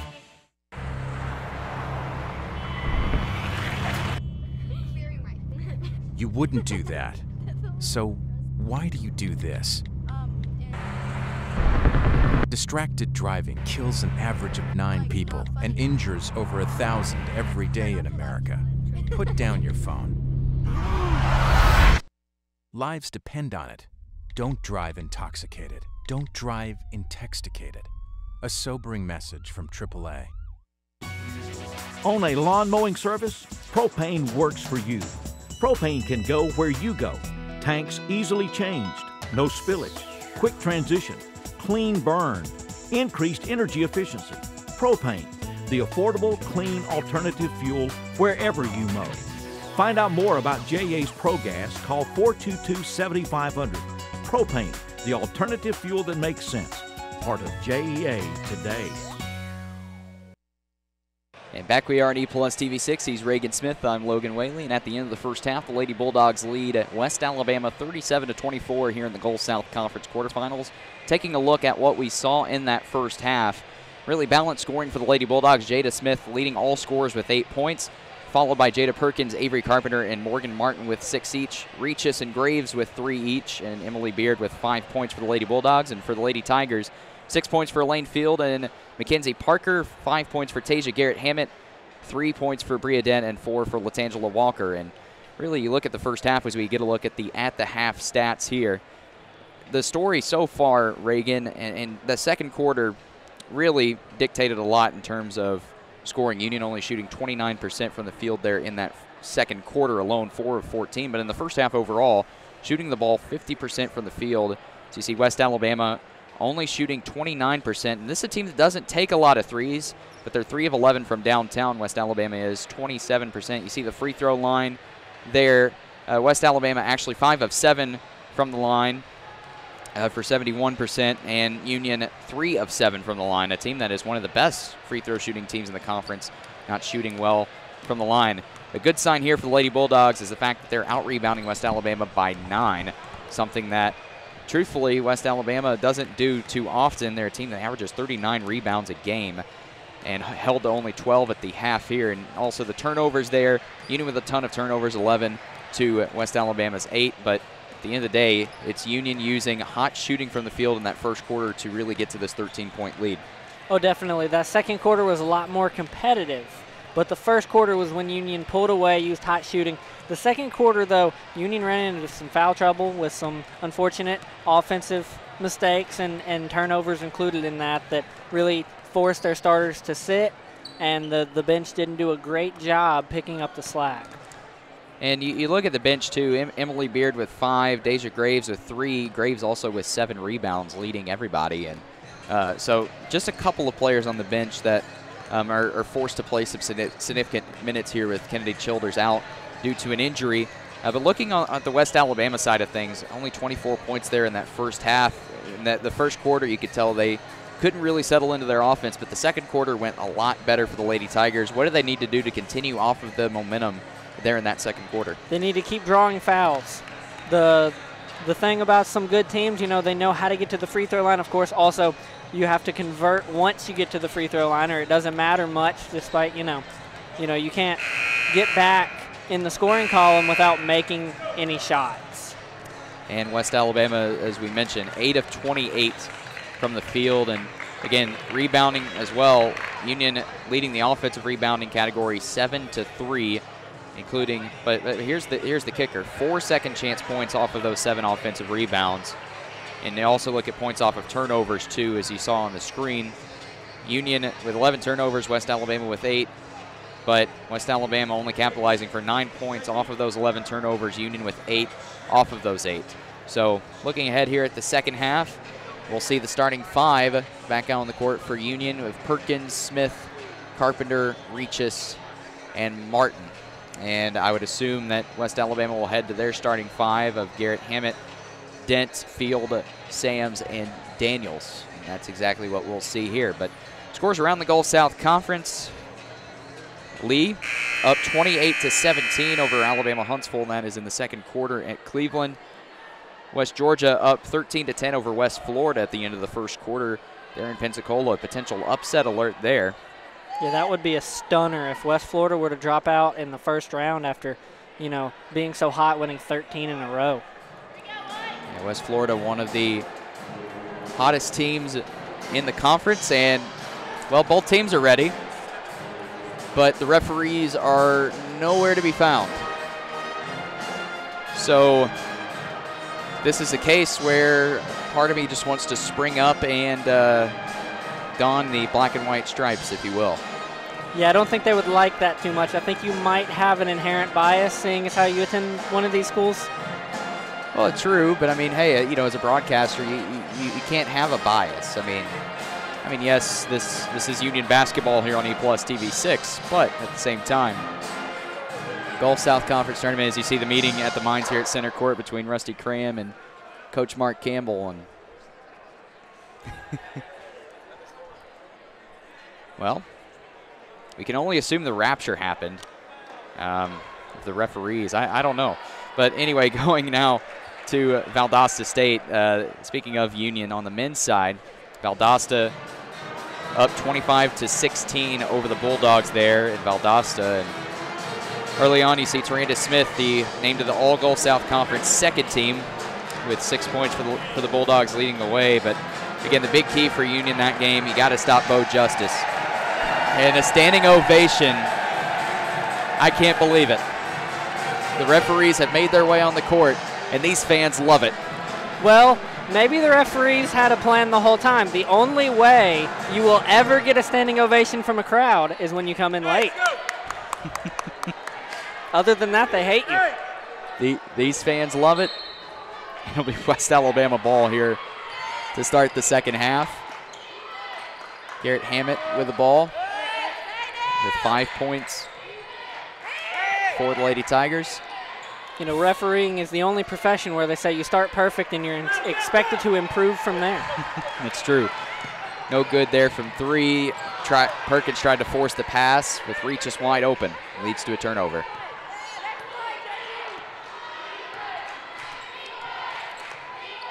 The Lady Tigers need to come out and keep doing what they did in that second quarter, getting rebounds. Of course, Union still beat them on the boards, but just that effort on the glass can get you back into the game sometimes, showing real toughness and effort. Sam's driving left, tough shot, no good. And it's going to be a shot clock violation. This ball didn't hit the rim, and Jada Smith, a good job there blocking out, preventing a second chance look. A great defensive possession from Union to open up this half in the first minute. They've done a good job on defense. They just need to turn that into some points, only 37 so far. Carpenter top of the key, guarded by Field. Martin working for it down low. She gets it. Tough shot, can't get it to go. Well, that was a bad angle to shoot from. Maybe, I'm not sure if she knew exactly where she was on the court before she shot that ball. Martin limited in this game due to foul trouble. Only with 6 points. On the drive is Garrett Hammett trying to force her third. No good. Rebound by Smith. Union in transition with numbers. Smith can't get it, but she'll head to the line to shoot 2. Foul will go against Sams.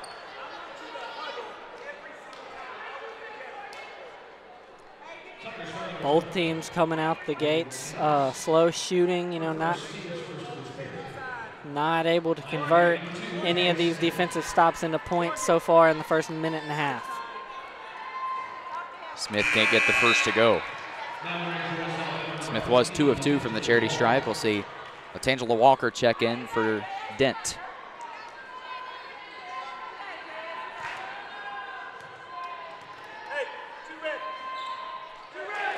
1 of 2 at the charity stripe goes Smith. Union up by 14 now. First point scored of the quarter.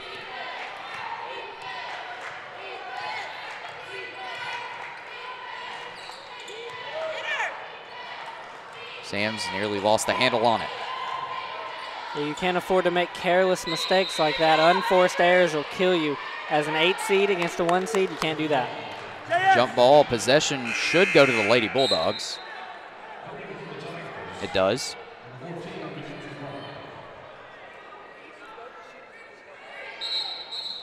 You know, I like how in college you have jump balls and the possession arrow decides who gets it. In the NBA, you know, if a big guy is tied up by a small guy and you're there jumping for the ball, you know Antetokounmpo is not going to get out jumped by Irving or somebody like that.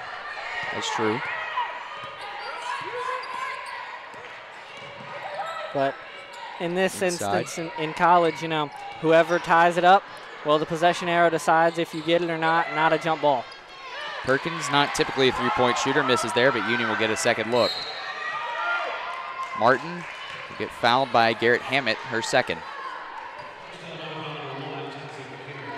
And that'll send Kim Parrish to the scorer's table.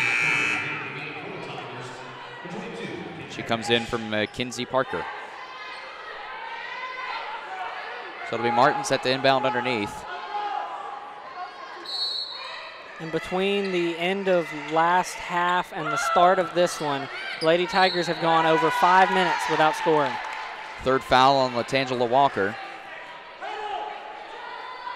And that'll send Morgan Sams back to the scores table.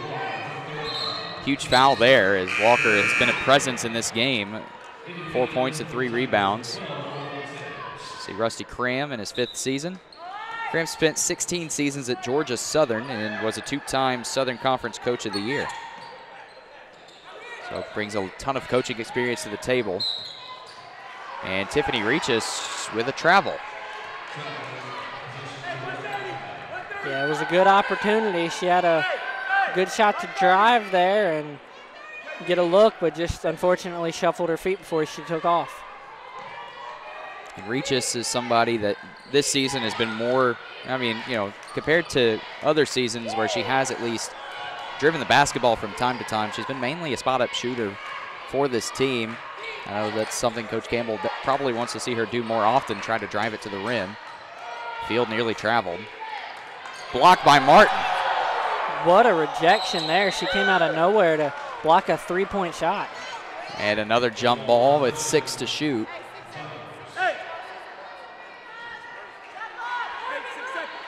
So possession will go to the Lady Bulldogs after this is inbounded here. Got to get a quick shot if you're West Alabama. Look for either a pass toward the basket or they'll put it out toward the three-point line. They got to shoot it. And Garrett Hammett definitely walked there. It'll be Union basketball. Seen lots of errors like that on both sides, just careless mistakes that have cost these teams opportunities. Union to pull away, West Alabama to get back in it. Yeah, Union tonight, just really the past couple quarters, both teams have gone cold from the field. As Avery Carpenter launches one from the top of the key, can't get it. And Union, despite not having scored for nearly 2 minutes, is still on an 8-0 run. And no good. West Alabama just can't get anything to go this quarter. Now 0 of 5 to start the second half. Reaches from downtown. Rims out. Rebound to Carpenter. And that was just being in the right place at the right time by Carpenter because West Alabama looked like they controlled the tip, but she was able to get under it. Foul goes to Elaine Field. That'll be her second, the team's third. Team's fourth, excuse me. Bria Dent will check back in for Janiyah Daniels. Actually, I stand corrected. It's Elaine Field. I got the fake out here at the table. Saw somebody move toward the West Alabama bench, and I just assumed.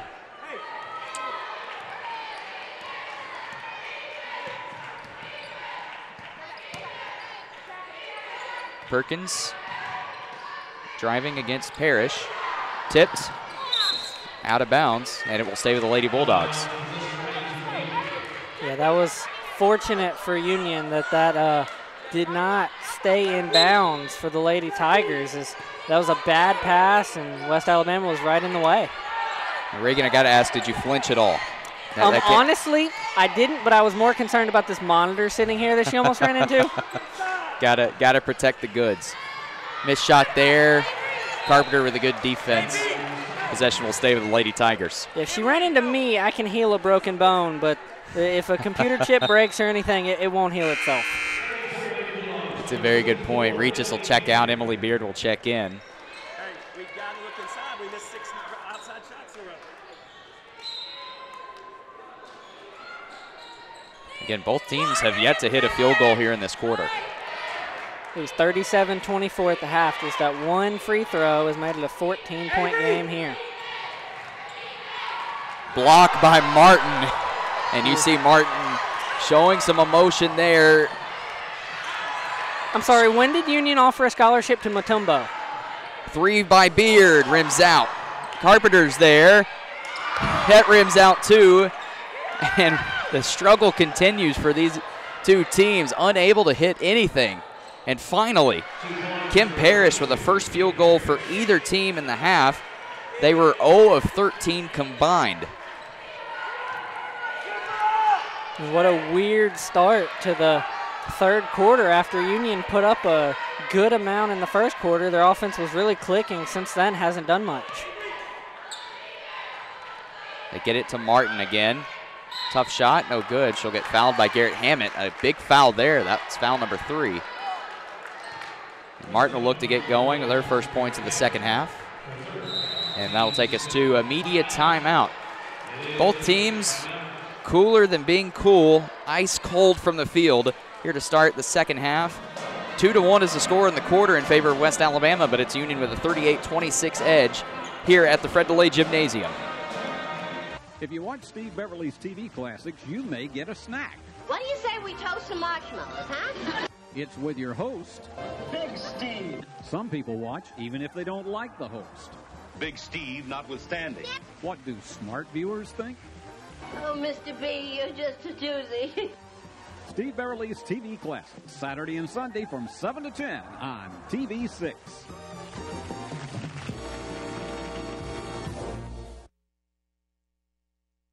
And back we are on E-Plus TV6. It's the Lady Tigers trailing the Lady Bulldogs 38-26. Joining us from West Alabama's huddle is Daniel Potts. Daniel?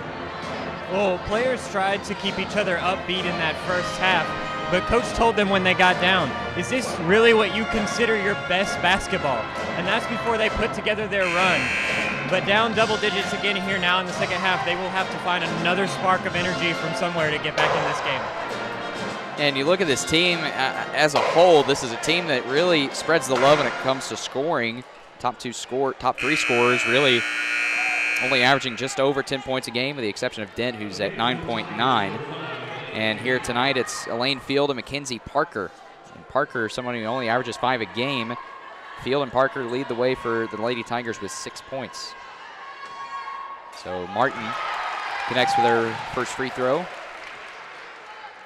Yeah, and if you're Coach Campbell, you have to be wondering, you know, how far is this effort we've put forth today? How far would that take us just in the conference tournament? You can't even think about the national tournament at this moment. You know, just trying to put forth something that would beat, say, a West Florida or a Lee in a conference title game.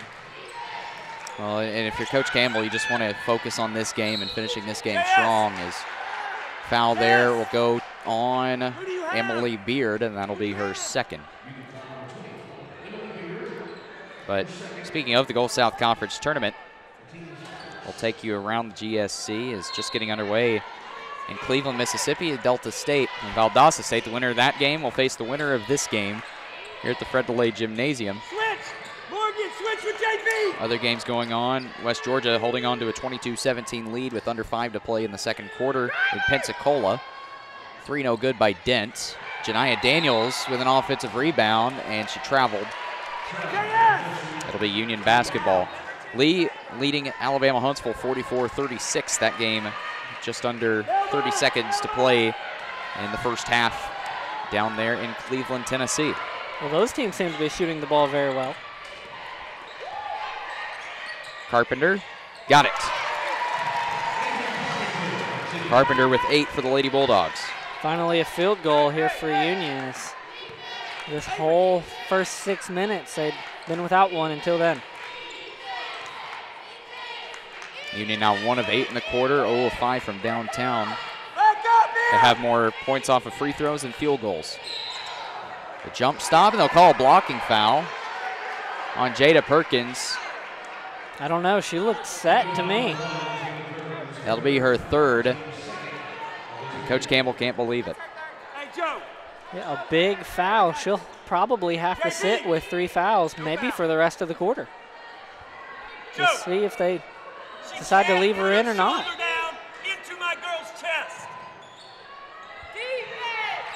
Yeah, she'll stay in for the moment.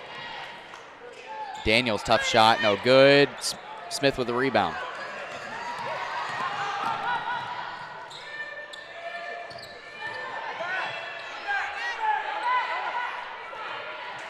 Martin working for it down low, cross-court pass. They get it to Martin, but it's a turnover into the hands of Janiyah Daniels. More mistakes on the offensive end for Union, just being careless with the ball and throwing it away. Sam's on the drive, can't finish. Out of bounds, and the possession will go to the Lady Bulldogs.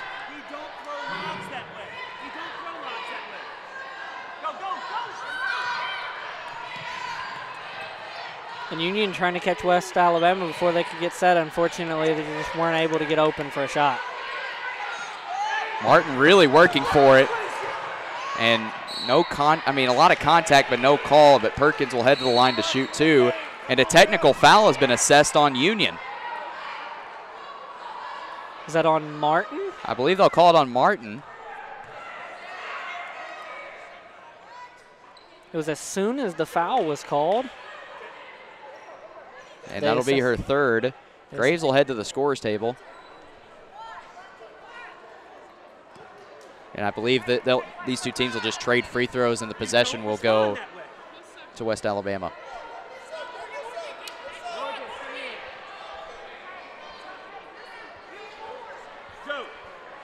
So again, we're going to figure out, but I believe what will happen is both teams will trade free throws. Perkins will shoot 2, and then West Alabama will shoot the technicals, and then West Alabama will regain possession, since after the free throws, it'll be West Alabama basketball. Right, that sounds like a logical way to do it. Coach Campbell really giving the referees an earful here, and again, Deja Graves will check in. So that's 2 of Union's best players now that have 3 fouls. That's big.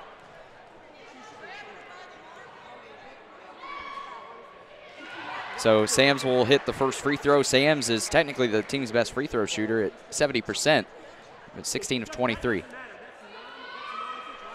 2 of 2 there, so then we'll send it down here and have Perkins shoot 2. That'll make it a 14-point game after the technical shots, but Union a chance to increase it right here. I believe it's Union's first technical foul of the season. That's impressive. If they made it all through the regular season without a technical foul, that's a good job by Coach Campbell teaching his girls to respond in the right way. Perkins misses the first. So Martin will check out, Graves will check in. Martin with 3 fouls. Graves will check in with just 1. Second of 2 from Perkins, good. Perkins 1 of 2 at the line there. JP leads the team in free throw shooting at 79%. Only able to go 1 of 2 there. 15-point lead in this game just feels like 100 the way these teams have been shooting, but they've been starting to get a little better lately. More points have gotten on the board since the media timeout at the under 5 mark. Tip stolen. And they called a kick ball on Smith. They called a kick ball. They'll reset the shot clock. But they didn't call it until after she already had the ball in her hands. Late whistle there. So here's Walker on the drive against Graves, and she walked. Travel. Lots of traveling on both sides today. Yeah, both teams with plenty of turnovers. That's the 13th for West Alabama. 14 turnovers for Union, and quickly here's Union down the court.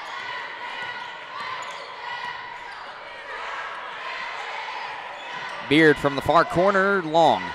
But Perkins skies in for the rebound. Oh, what a job on the boards, because she was nowhere close when that ball was shot. Just flies in there and gets Union a second chance. Beautiful ball movement by the Lady Bulldogs, leads to an open three by Jada Smith. And Union up now by 18.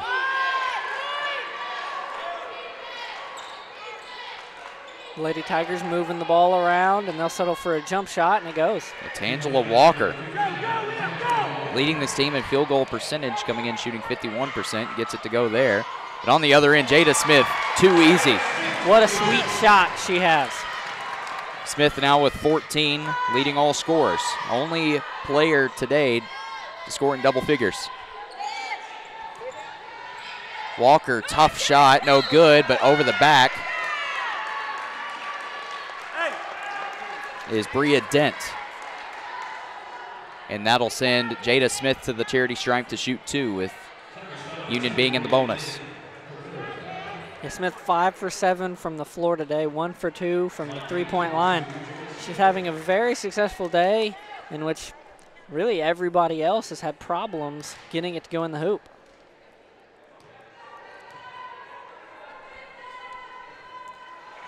And Smith now 3 of 5 from the line as she misses the first there. Smith has had a pretty good game so far, 14 points, 5 of 7 shooting, 7 rebounds, 3 assists, also has a steal.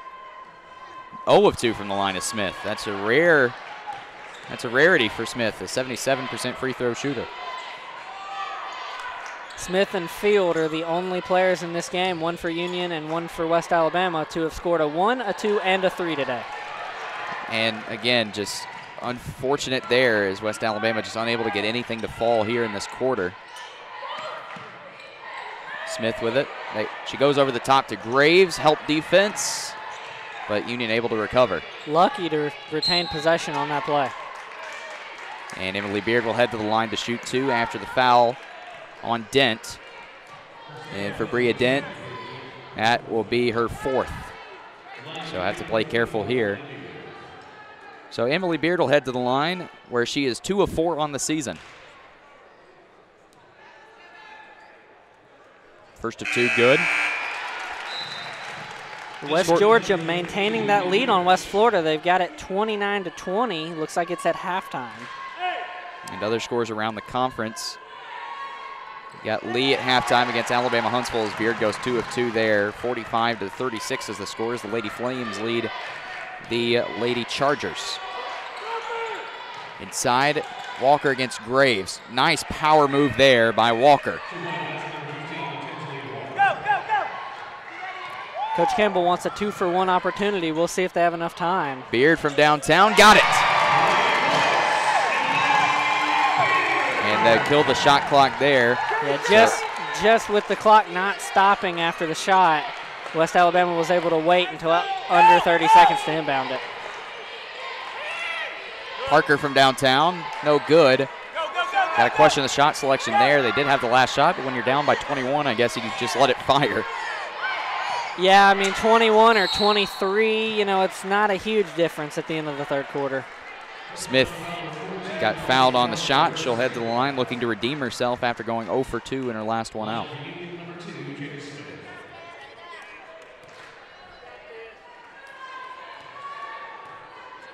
First of 2, good. Union uncharacteristic for the Lady Bulldogs here today from the foul line. They're 10 of 18. You got to convert those opportunities into points because they're free throws for a reason. Nobody's guarding you and you're open. You should be able to hit most of them. Smith, goes 2 of 2 there, redeeming herself. Janiyah Daniels, tough shot, got it. Wow. And that will lead to the end of the third quarter. 10 more minutes separate the Lady Bulldogs from advancing to the Gulf South Conference semifinals.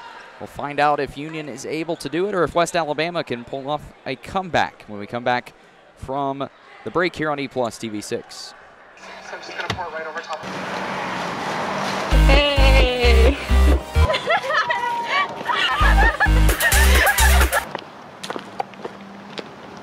Oh my God, I love this song!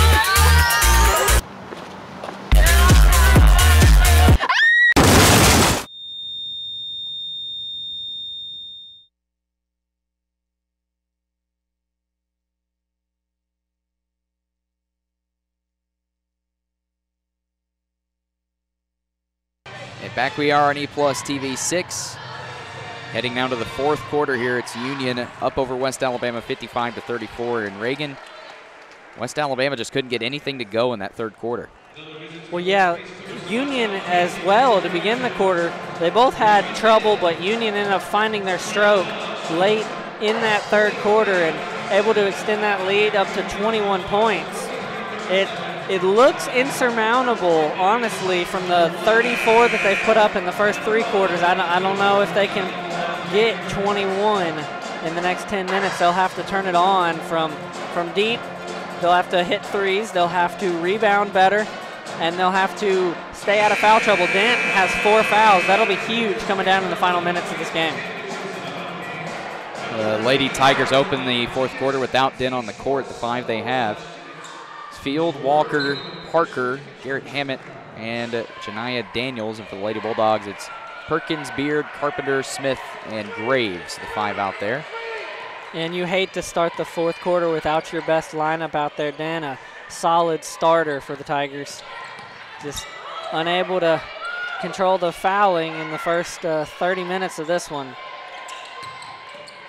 Graves can't get it to go, but she'll head to the line to shoot 2. Nice job getting it inside, dumping it to Graves, and she does a good job at getting contact and going to the free throw line.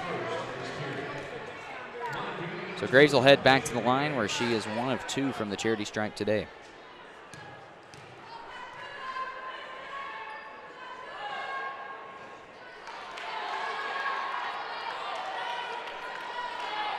Missing the first there.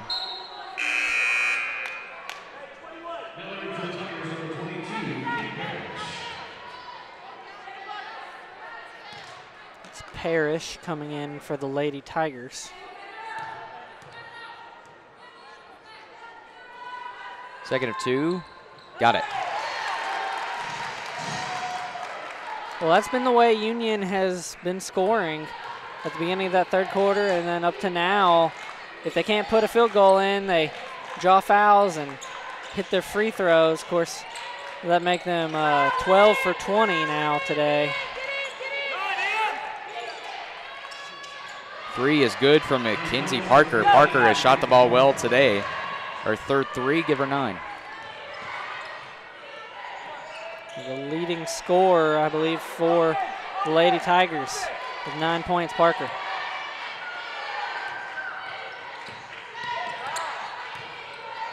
Smith on the drive, count it. She'll shoot 1 more. That's 18 for her. Nobody on the opposition in double figures, and she's approaching 20. Beard has 10, the only other person this game in double figures. So Smith will head to the line to shoot 1 more. 1 more GSC quarterfinal score to give you as Valdosta State up 13-10 over Delta State. That game going on in Cleveland, Mississippi. Free throw rims out for Smith. Winner of that game will face the winner of this game Friday night at Samford University in Birmingham, and a turnover here over the top to Perkins. Kiss off the glass, good. And speaking of Valdosta State, Union playing there today down in Georgia. They trail by 6 at the half, 43-37 against Valdosta State. The men on the men's side there, the Bulldogs looking to pull off an upset there. Again, Union fell to Valdosta State earlier on the road this season. That was back in November, though, in their first game without Tyree Boykin. Union has had their highs and lows since then. Tiffany Reaches will check in for Beard.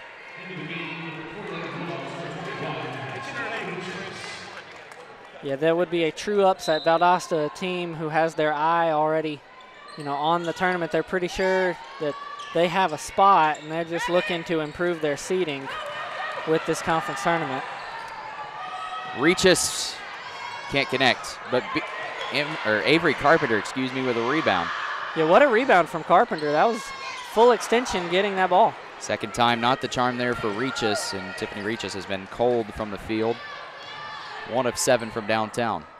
Both teams were kind of slow getting down the floor. It ended up just being a 2-on-2 for West Alabama. Nice dish by Smith to Perkins, count it. And that is not the kind of defensive possession you can allow as if you're the Lady Tigers. Now you're down 23 with Union going to the free throw line. They're just having a hard time getting this deficit down under 20. Perkins will head to the line to shoot one more. She's 1 of 2 from the charity stripe today. Yeah, Jada Smith playing a phenomenal game as Perkins connects. Smith has 18 points on 6 of 8 shooting, 9 rebounds, 6 assists, a couple of steals. And now that makes Perkins have 12 points. She's now in double figures, the 3rd Lady Bulldog in double figures. Blocked there by Carpenter. Here comes Union in transition once again. Perkins, no good, no foul call. Coach Campbell wanted a call there, didn't get it. We'll be in 2. On the drive there is Parrish. She can't finish, but she'll shoot 2. Nearly got that one to fall, and that would have helped, but they'll be able to perhaps cut this deficit to 24 with 2 free throws. So Parrish will head to the line for the first time. She's only 8 of 14 on the season, coming off of a 2-point performance at Mississippi College in her last game. Only played a couple of minutes, however, playing a lot more tonight. Martin checks in for Perkins.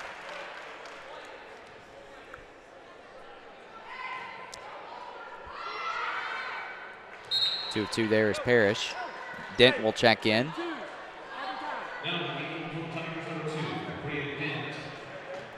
Well, it's going to take a great effort from the Lady Tigers if they want to pull this off. Down 24 with just 7 to go. Martin top of the key. And Graves called for 3 seconds in the lane. Another turnover by the Lady Bulldogs, their 15th. You got to have that clock running in your head, know how long you've been in the lane sometimes. Time just gets away from you down there, though. We've played 3 minutes here in the 4th quarter here at the Fred DeLay Gymnasium. Union up 63-39. Dent from the top of the key, rims in. And Bria Dent, somebody that doesn't take the 3 often, that was only her 26th 3 attempted of the season, drains her 11th.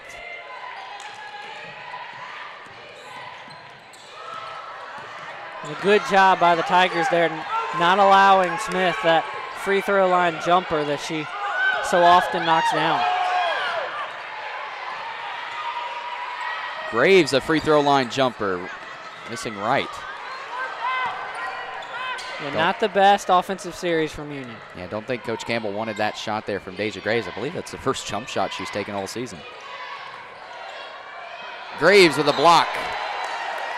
Union's getting their hands on the ball on the defensive end a lot, whether they're deflecting passes or blocking shots. They've been real active with their hands up. Coach Campbell will take a quick timeout. We'll take one with him. It's Union up by 21 here at the Fred DeLay Gymnasium. I'm Logan Whaley.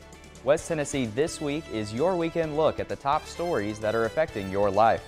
Whether it's the new direction for public schools in Jackson, a growing economy in our part of the state, the controversy over a new jail, or the men and women who work to keep our community safe, West Tennessee This Week will cover all the stories. When leaders make decisions to affect your life, we'll be there. Join us for West Tennessee This Week, Saturday nights at 10 and Sunday mornings at 10 on NBC 39. Get a look at Coach Campbell's huddle as we join you back on E+ TV 6. He's Reagan Smith. I'm Logan Whaley. And 4th quarter all tied up at 8 apiece between the Lady Bulldogs and the Lady Tigers, but Union still holding on to a 21-point lead. And really, Reagan, if West Alabama wants to make a run, it's now. They have Garrett Hammond and Dent in the game, both with 4 fouls. Yeah, well, Coach Campbell was reminding his team in the huddle. You could hear him from here. He said they have 2 guys with 4 fouls. He doesn't want people like Graves taking jump shots when you can just drive and try to draw, a defensive foul and get to the line and knock those guys out of the game. And that would really impact, West Alabama's chance to stay in this game if they had 1 or more players foul out. Field inbounding. Tough shot from Walker, no good. Martin with the rebound. Morgan Martin only with 8 points. Reaches from downtown, can't get it to go. Reaches, again, really struggling from the field, 1 of 8. Yeah, it just has not been her night. Fortunately, Smith and Carpenter, Perkins, and Martin have been able to pick up some of the slack. Kim Parrish with a 3 for the Lady Tigers. Again, we've seen crazier things happen. This game not over by any stretch. Yeah, but there will be definite improvements West Alabama would have to make, specifically shooting, that they just haven't been able to put the ball in the hoop in a consistent way today. Martin couldn't get that one to go. Tough shot there, no good by Dent. And possession will go to the Lady Bulldogs. Beard and Perkins will check in for Reaches and Graves. So modified starting 5. Instead of Reaches, you got Beard in there. And Janiah Daniels will check in for Walker.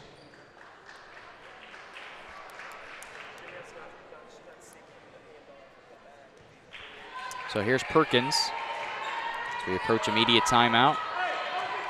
Perkins also playing with 4 fouls, but it wouldn't be that big of a deal if she were to foul out, just get some time at the end of the game to sit on the bench and watch her team, because as it looks like right now, they will probably carry this victory into their next tournament game. Missed there by Beard. Tough shot good by Garrett Hammett. Tasia Garrett Hammett with 7. Inside Martin. Tough shot off the glass, good. Morgan Martin, again, a quiet 10 points for her tonight, but really limited due to foul trouble. And a tough shot there, good from Bria Dent, or excuse me, that was Elaine Field. It's 4 Union players now in double figures. When you can spread around the scoring like that, it leads to a good night. What a pass there by Perkins, leading to a bucket there from Martin. Perkins now with 5 assists. 3 from Field in the corner. Nothing but the bottom of the net. If the Lady Tigers had started shooting like this to begin the 3rd quarter, we'd be talking about a completely different ball game, as they're only down 15. Martin working for it down low. And she'll draw Garrett Hammett's 5th foul, or they may call it on Janiah Daniels. It is on Daniels, that'll be her 3rd. Fortunate there for Garrett Hammett. And that'll take us to immediate timeout. Union 3 minutes, 38 seconds away from advancing to the Gulf South Conference semifinals in Birmingham, Alabama. They'll look to finish the final 3, 38 strong here on E+ TV6. On a lawn mowing service, propane works for you. Propane can go where you go. Tanks easily changed, no spillage, quick transition, clean burn, increased energy efficiency. Propane, the affordable, clean alternative fuel wherever you mow. Find out more about JA's ProGas. Call 422-7500. Propane, the alternative fuel that makes sense. Part of JEA today. Back here on E+ TV6, and again, Lady Bulldogs up by 15 here over West Alabama, but the Lady Tigers shooting 50% in the quarter. They've hit 4 threes, more than any other quarter combined. And again, West Alabama staying in this game. Yeah, I mean, they've really turned on the shooting in the last couple minutes.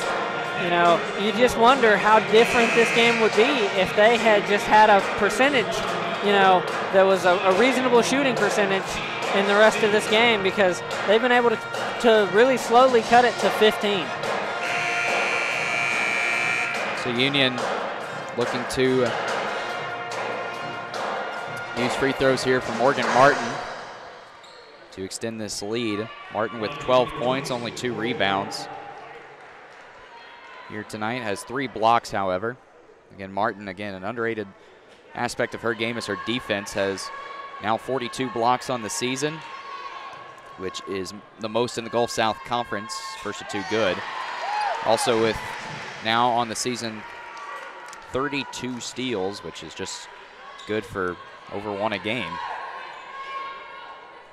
I think it speaks to Martin's ability to take over a game that in just limited minutes today, she's already been able to score 14 points, which is the 2nd highest total in the game.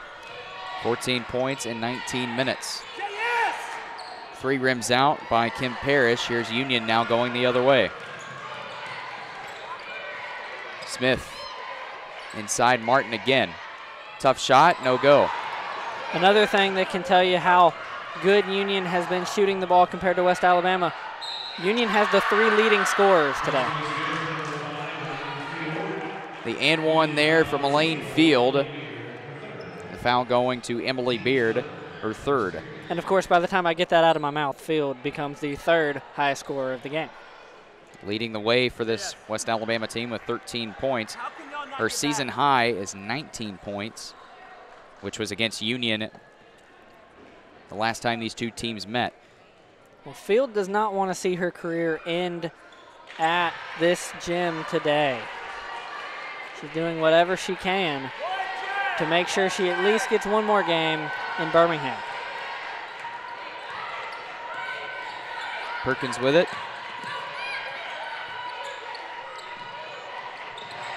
Dangerous pass there. They work it to the corner for Emily Beard, and Emily Beard connecting from downtown near Union's bench.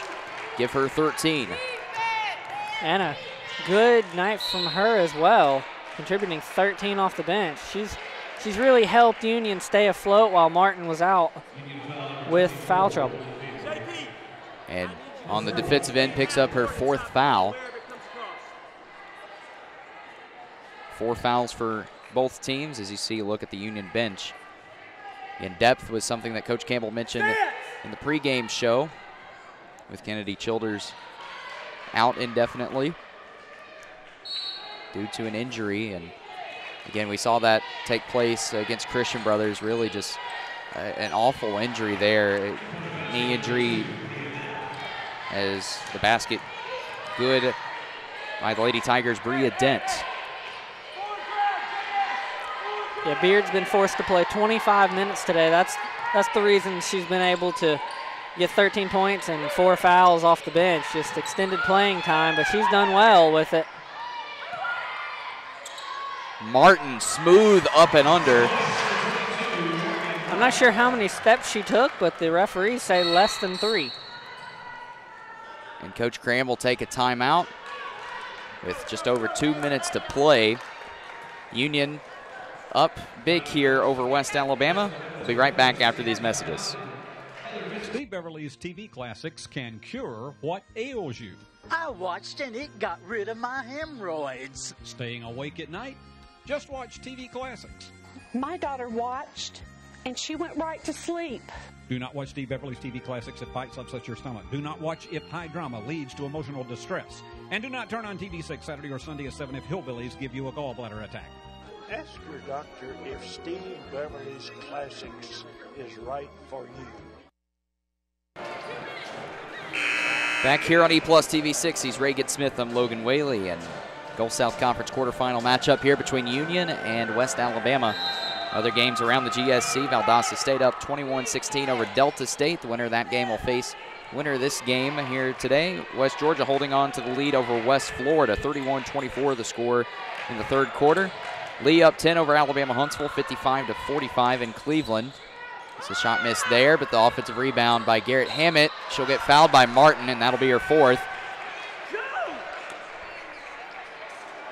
Yet another starter has 4 fouls. That's the second Union starter with 4 and third player total. Crowd not liking the call. Coach Campbell not liking the call either. Neither team has done a very good job at spreading around the fouls. 5 people, both sides combined, 5 people have 4 fouls. Garrett Hammett, the first of 2, good. She's a perfect 4 of 4 from the charity stripe. And Garrett Hammett, the young sophomore out of LaGrange, Georgia, standing in at 5'11". Won the Gulf South Conference Freshman of the Year award last season, was on the all-tournament team to go along with it. This Lady Tiger team made it to the second round of the Gulf South Conference tournament last season. Not good passes so far trying to break the press of the Lady Tigers. Union's been fortunate to keep the ball with 2 bad passes. Smith on the drive, easy foul there. As Field got Smith with 2 hands, that'll be her 4th. So many players with 4 fouls. That'll be 6 players combined between these 2 teams, 3 from each. Yeah, but the good thing is for both teams is that nobody's fouled out. They've been able to keep their star players in there, and they've been smart about failing to pick up a 5th. First of 2 from Smith, good. Smith has struggled from the line here today. So you see the Union faithful anxiously waiting, wanting their team to make it to the semifinals. This team coming in number 2 in the South region. If they want to host the South region tournament again, they're going to need to win out and hope that Florida Southern, the number 1 team, will lose one of their games in the Sunshine State Conference tournament, which gets underway tomorrow. Smith now with 20 points. Very productive day from her all around. 20 points, 9 boards, 7 assists. Doing it all for this Lady Bulldog team. And Smith really a late bloomer too in this game. Didn't get going until the second quarter, really. A shot miss there. Martin with the rebound. Union needed someone to step up while Martin was out, and I think Beard and Smith combined really did that job. Coach Campbell will take a timeout for substitutions. Union again up 18, and we'll see Morgan Martin, Tiffany Reaches, as well as Jada Perkins check out. So we'll see Graves, Gray, and Pratt check in. Tangela Walker checking in for Mackenzie Parker. So you see the Union fans giving these 3 players a standing ovation, and they deserve it. Great outings for all 3 of these players, looking to extend their season. Smith with it. We'll just look to burn off time here. Under a minute to play. And in all likelihood, this will probably be the last time that we get to see at this gym Jada Perkins, point guard for Union. Again, it's possible. You never know how the South Region tournament will shake out. As a nice move there by Tasia Garrett Hammett. We'll see a timeout there from Coach Cram, but we'll keep it right here on E+ TV 6. Really, when you look all around at this game, and Elaine Field, again, playing a phenomenal game here for West Alabama, but Lady Tigers, too little too late in this quarter. They've scored 26 points in this quarter alone, but at the end of the day, the Lady Bulldogs, hot shooting, and they got the right players to step up at the right time. Oh, yeah, definitely. It's only a 16-point game, but with 43 seconds, there's just no way to make up that deficit. And there's just nothing that Western Alabama can do to get back in this game. It's just too late, despite the shooting spree they've been on in this quarter. So you look at scores around the Gulf South Conference. In the quarterfinal games, Valdosta State takes a 26-18 lead over Delta State into the locker room.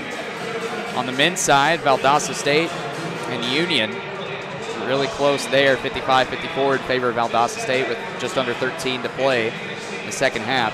West Georgia still holding on to that lead over West Florida, 34-28 the score with under 4 minutes to play in the third quarter.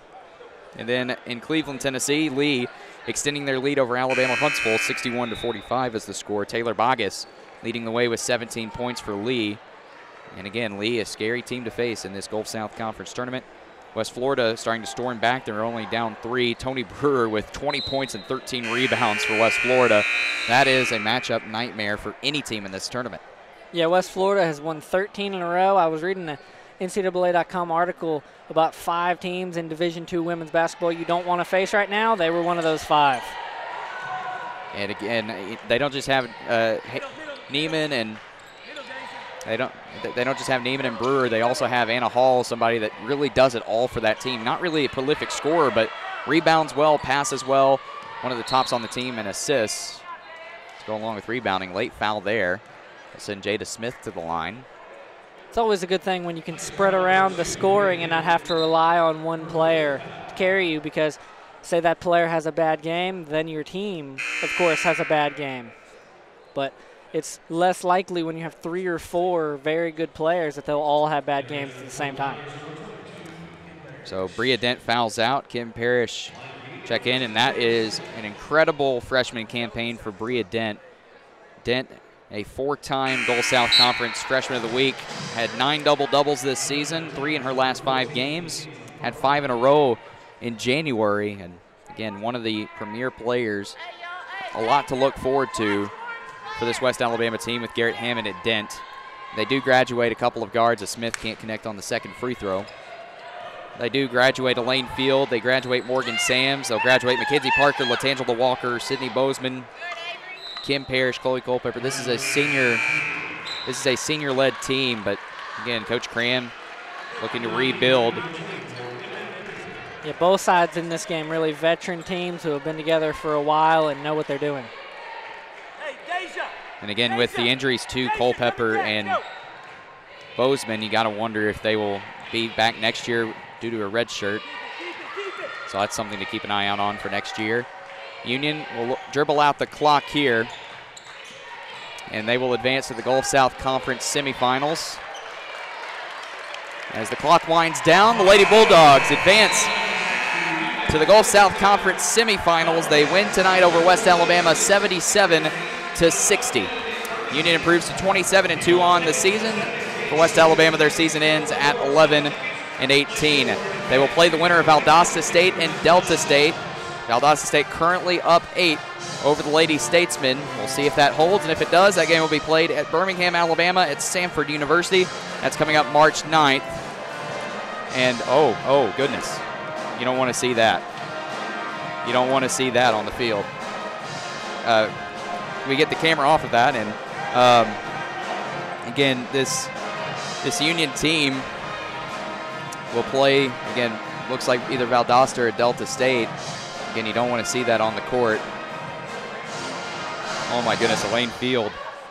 You hope she's okay.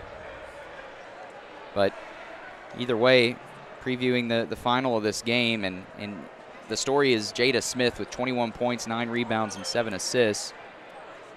Played a phenomenal game. Morgan Martin with 16 points. Emily Beard with 13, Jada Perkins with 12. That told the whole story. And Coach Cram going to call his team back out there for a post-game prayer. And we'll take a break, and when we come back, we'll have Union head coach Mark Campbell for a post-game interview. But what a performance by the Lady Bulldogs tonight. They use a dominant first quarter. 24-10 was the score after the first quarter, and Union never really looked back. They did struggle with foul trouble with Perkins, Martin, Reachus at one point. Emily Beard wound up with 4 fouls as well. But overall, phenomenal performance by the Lady Bulldogs. And again, this is a team that is looking to make a run in this Gulf South Conference tournament. So when we come back, we'll have Coach Campbell for the post-game interview. Stay tuned. When I first came to Union, it was already like March or April of my senior year, and I hadn't decided where I wanted to go. I was looking at big Christian schools, small Christian schools, even state schools. I didn't want a Christian school that would just hide me away from the world and like just teach me to live within a Christian environment that hasn't shielded me from secular beliefs or opinions or ideas, but it's taught me how to think about it through Christian lenses. There's so many things I love about Union. One of them is definitely the professors. They have all taken such a personal interest in my growth, and they have all been very, very dedicated to helping me grow, both as a Christian and as a student. If I had to sum it up in one word, I would definitely say opportunity. It's given me so many chances to be a leader in different clubs and organizations. It's given me the chance to expand professionally, to build my portfolio. It's given me a chance to pursue my own interests and passions, and it's just been an extremely encouraging and empowering environment. Gig, 1,000 megabit speed, now available to any E+ broadband internet customer. This gig-enhanced infrastructure has the capacity to increase speeds in the future. E+ broadband, What many interpreted as JA's entrance into cable television was actually the foundation of an unparalleled communications infrastructure. Looking out for Jackson's economic and lifestyle future is all a part of JEA today. Back here on E-Plus TV6, it's a final. The Lady Bulldogs of Union advanced to the Gulf South Conference semifinals at Sanford University in Birmingham. I'm joined by the winning head coach, Coach Mark Campbell. And, Coach, first off, your team off to a hot start there in the first quarter, outscoring them 24-10, and really defensively there, it was a really good performance for your team. Yeah, I thought we defended pretty well until the fourth, and so we didn't press as much this time against them. We're limited on some numbers, and I thought Deja Graves did a great job during the second quarter coming in. And even a part of the third when Morgan got the technical, I thought it was really good how we executed, and we didn't shoot the free throws very well tonight. We didn't shoot very well from three tonight. Thought Emily Beard came off the bench and had some big plays, and obviously JS was pretty consistent throughout. So, well, this is one of those ones where you're just glad you can advance. Absolutely, but you look at the bench play of your team tonight, especially with your starters getting in foul trouble there early in the first half, really having to rely on players like Emily Beard and even Avery Carpenter getting a start tonight due to the injury to Kennedy Childers. Really played well there in that first half. What do you have to say about those bench players, and especially with Avery Carpenter too? Listen, Avery Carpenter's been one of the most consistent people on our team the past month, and so it's been a big difference in our team, her being able to come in and provide a lot of things, making threes, defending, handling the ball some, rebounding, getting us some steals. She had a couple of times tonight, we're not even pressing, she traps anyway, and it causes some havoc. And so she's been a big plus for us. And you look at the performance of Jada Smith tonight, really doing it all, scoring with 21 points, added 9 rebounds and 7 assists as well. And especially had a bit of a slow start there in the first quarter, but really played well the rest of the game. What was the key to her getting going tonight? Yeah, I think she's just taking more responsibility for our team. Last maybe 2 weeks, and again, last game I think it was pretty simple. I think she had 8 and 7 or something last game. So there's just some consistency. There were 3 or 4 players didn't play very well tonight. In order for us to get where we want to be, there's got to be some consistency 1 through 8 to do that. And now looking ahead, and again, we don't know if it's going to be Valdosta State or Delta State. We know Valdosta's up 8 at the half. Looking ahead now to a neutral site game at Sanford University, what does your team need to do to pull out a win in the semifinal game? We just got to play consistently better, get better defensively. For the most part tonight, I thought we were a lot better defensively than we've been in the last couple of weeks. So just a step at a time, learning from one thing to the next and not having it carry over, having a very short memory when it comes to our mistakes. Absolutely. Well, Coach, congratulations on the win. Yeah, thanks. All right, there you have it. There's the head coach of the Union Lady Bulldogs, Coach Mark Campbell. His Lady Bulldogs pick up the huge victory tonight, 77-60. Union jumped out to a 24-10 advantage in the first quarter and never looked back. Jada Smith, a player of the game tonight, 21 points, 9 rebounds, 7 assists. The junior guard did it all for the Lady Bulldogs tonight, and really a great performance all around for Union.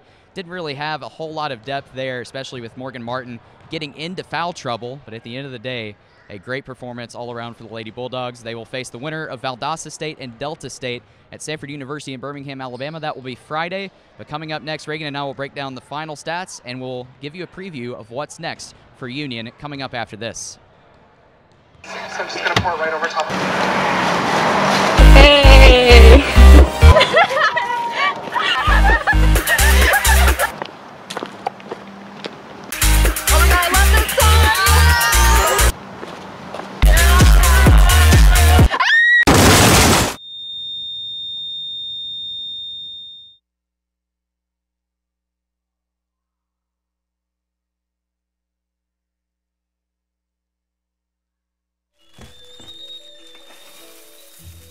Want to make your life a little easier?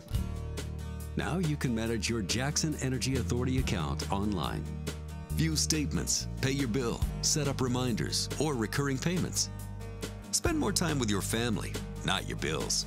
It's easy. Just visit www.jaxenergy.com anytime and sign up. Make your life a little easier with online bill pay from Jackson Energy Authority. If you watch Steve Beverly's TV classics, you may get a snack. What do you say we toast some marshmallows, huh? It's with your host, Big Steve. Some people watch even if they don't like the host. Big Steve notwithstanding. What do smart viewers think? Oh, Mr. B, you're just a doozy. Steve Beverly's TV classics, Saturday and Sunday from 7 to 10 on TV6.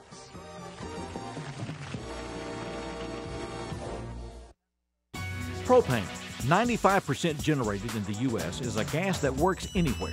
Central tanks for fleets, vehicles, portable tanks for forklifts, lawnmowers, the fuel you can take anywhere. Even backup generation runs off propane, household appliances, outdoor features. To find out more about affordable, clean, versatile propane, contact JEA's ProGas, 422-7500, the alternative fuel that makes sense. Propane, part of JEA today. I'm Logan Whaley. West Tennessee This Week is your weekend look at the top stories that are affecting your life. Whether it's the new direction for public schools in Jackson, a growing economy in our part of the state, the controversy over a new jail, or the men and women who work to keep our community safe, West Tennessee This Week will cover all the stories. When leaders make decisions to affect your life, we'll be there. Join us for West Tennessee This Week, Saturday nights at 10 and Sunday mornings at 10 on NBC 39. Steve Beverly's TV Classics can cure what ails you. I watched and it got rid of my hemorrhoids. Staying awake at night? Just watch TV Classics. My daughter watched and she went right to sleep. Do not watch Steve Beverly's TV Classics. It bites upsets your stomach. Do not watch if high drama leads to emotional distress. And do not turn on TV6 Saturday or Sunday at 7 if hillbillies give you a gallbladder attack. Ask your doctor if Steve Beverly's Classics is right for you. And back here on E+ TV6, again, it's a final. The Lady Bulldogs advance to the semifinals of the Gulf South Conference Tournament. They knock off West Alabama 77-60 is your final score. He's Reagan Smith. I'm Logan Whaley. And again, what a performance we saw from the Lady Bulldogs tonight. Now, granted, West Alabama did outscore Union 26-21 in the fourth quarter, but again, Union was able to use solid defense and great transition offense in the first three quarters to really take the lead and never look back. And Reagan, when you look at this performance, you really look at, well, a couple things. One, the balanced scoring from the Lady Bulldogs, especially when their key players went into foul trouble, and two, the defensive effort from Union tonight. Definitely, yeah. Smith putting up 20 was a huge deal. Lots of minutes from Beard. She was able to contribute 13. That was a nice unexpected boost off the bench. I would say this effort was decent from Union. They can do better, but a 17-point win is not bad by any means. But you know, you just want more output generally from kind of all around. You know, you wonder, could they have beaten the other top teams in the conference with this game? Maybe. And you want Union to be able to win those games. And again, Union now, they sweep West Alabama in the season. They go 3-0 against the Lady Tigers. Beat them twice in the regular season. They beat them here a third time here tonight. They'll face the winner of Valdosta State and Delta State. And again, just to give you an update on that game, Valdosta State up 26-18 at the end of the first half. Valdosta State shooting 42% from the field. Delta State only at 30.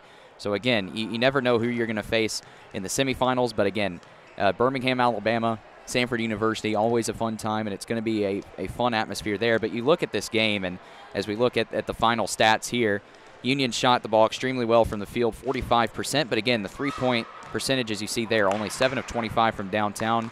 Union also 18 of 29 from the free throw line. And again, 62%. West Alabama 11 of 14. But the defense there, 21 of 62 was West Alabama from the field, 7 of 22 from three. The rebounding battle was won easily by Union, 41-31, including 12 offensive rebounds for Union, able to capitalize for just 7 second-chance points, however. Both teams with 15 turnovers. Union able to capitalize for 15 points off of those turnovers. But again, you look at that, and Union able to play stout defense there from the first three quarters. Again, you look at quarter by quarter. West Alabama, 10 points in the first quarter, 30% shooting from the field.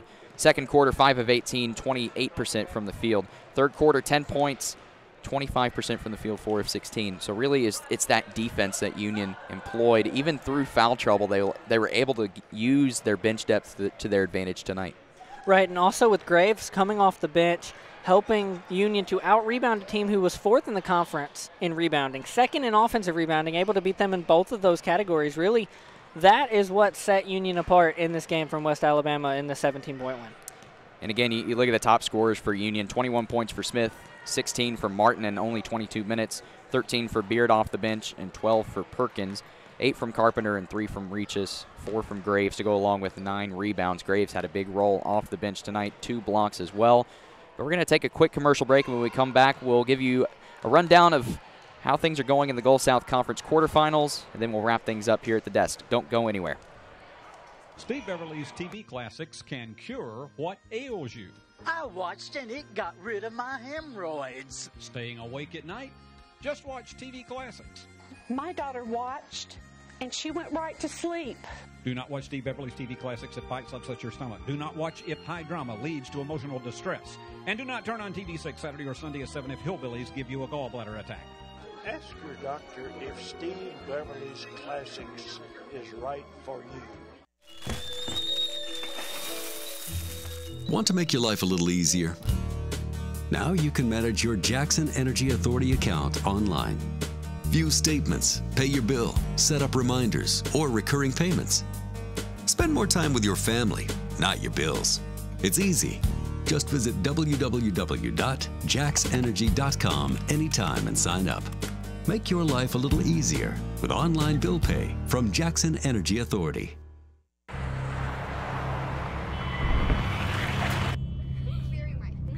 You wouldn't do that. So why do you do this? Distracted driving kills an average of 9 people and injures over 1,000 every day in America. Put down your phone. Lives depend on it. Don't drive intoxicated. Don't drive intoxicated. A sobering message from AAA. I'm Logan Whaley. West Tennessee This Week is your weekend look at the top stories that are affecting your life. Whether it's the new direction for public schools in Jackson, a growing economy in our part of the state, the controversy over a new jail, or the men and women who work to keep our community safe, West Tennessee This Week will cover all the stories. When leaders make decisions to affect your life, we'll be there. Join us for West Tennessee This Week, Saturday nights at 10 and Sunday mornings at 10 on NBC 39. Back we are on E+ TV6. Reagan Smith, Logan Whaley, and the Lady Bulldogs advance to the Gulf South Conference semifinal. 77-60 is the final score here tonight. Scores around the Gulf South Conference. Lee likely going to move on to the semifinals. They're up 86-53 over Alabama Huntsville. Under 3 minutes to go there in the fourth quarter. Then you got West Georgia and West Florida. Tight one there in Pensacola. West Florida with a 1-point lead, 40-39 with just over 4.5 minutes to go. Third quarter just getting underway at Cleveland, Mississippi. It's the Lady Blazers up 30-25 over Delta State. And on the men's side, Union trailing 86-68 with under 4 minutes to play in the second half. But that's going to do it for us here at the desk here tonight. Again, Lady Bulldogs, 21 points, 9 rebounds, 7 assists from Jada Smith. Lady Bulldogs advance to the Gulf South Conference semifinals in Birmingham, Alabama at Samford University. And again, Valdosta State or Delta State, we'll know by the end of the night who the Lady Bulldogs will face in the semifinals. That will be Friday, March 9th. You can head over to gscsports.com for a live stream information there. But that's going to do it for us here at the desk. And this is our last broadcast of the season. Again, I want to thank everybody at Worthy Road Studios. Paul Scholze, Lawson Mann, executive producer Steve Beverly, the entire crew at Worthy Road Studios. For Reagan Smith, Alex Northcutt, Alexander Bitterling, Michael Chapman, Jackson Milner, so many other color commentators we've had. I'm Logan Whaley, and it has been an absolute pleasure to call games for Union basketball this season. I appreciate you, the viewers, for bringing us into your home. Good night.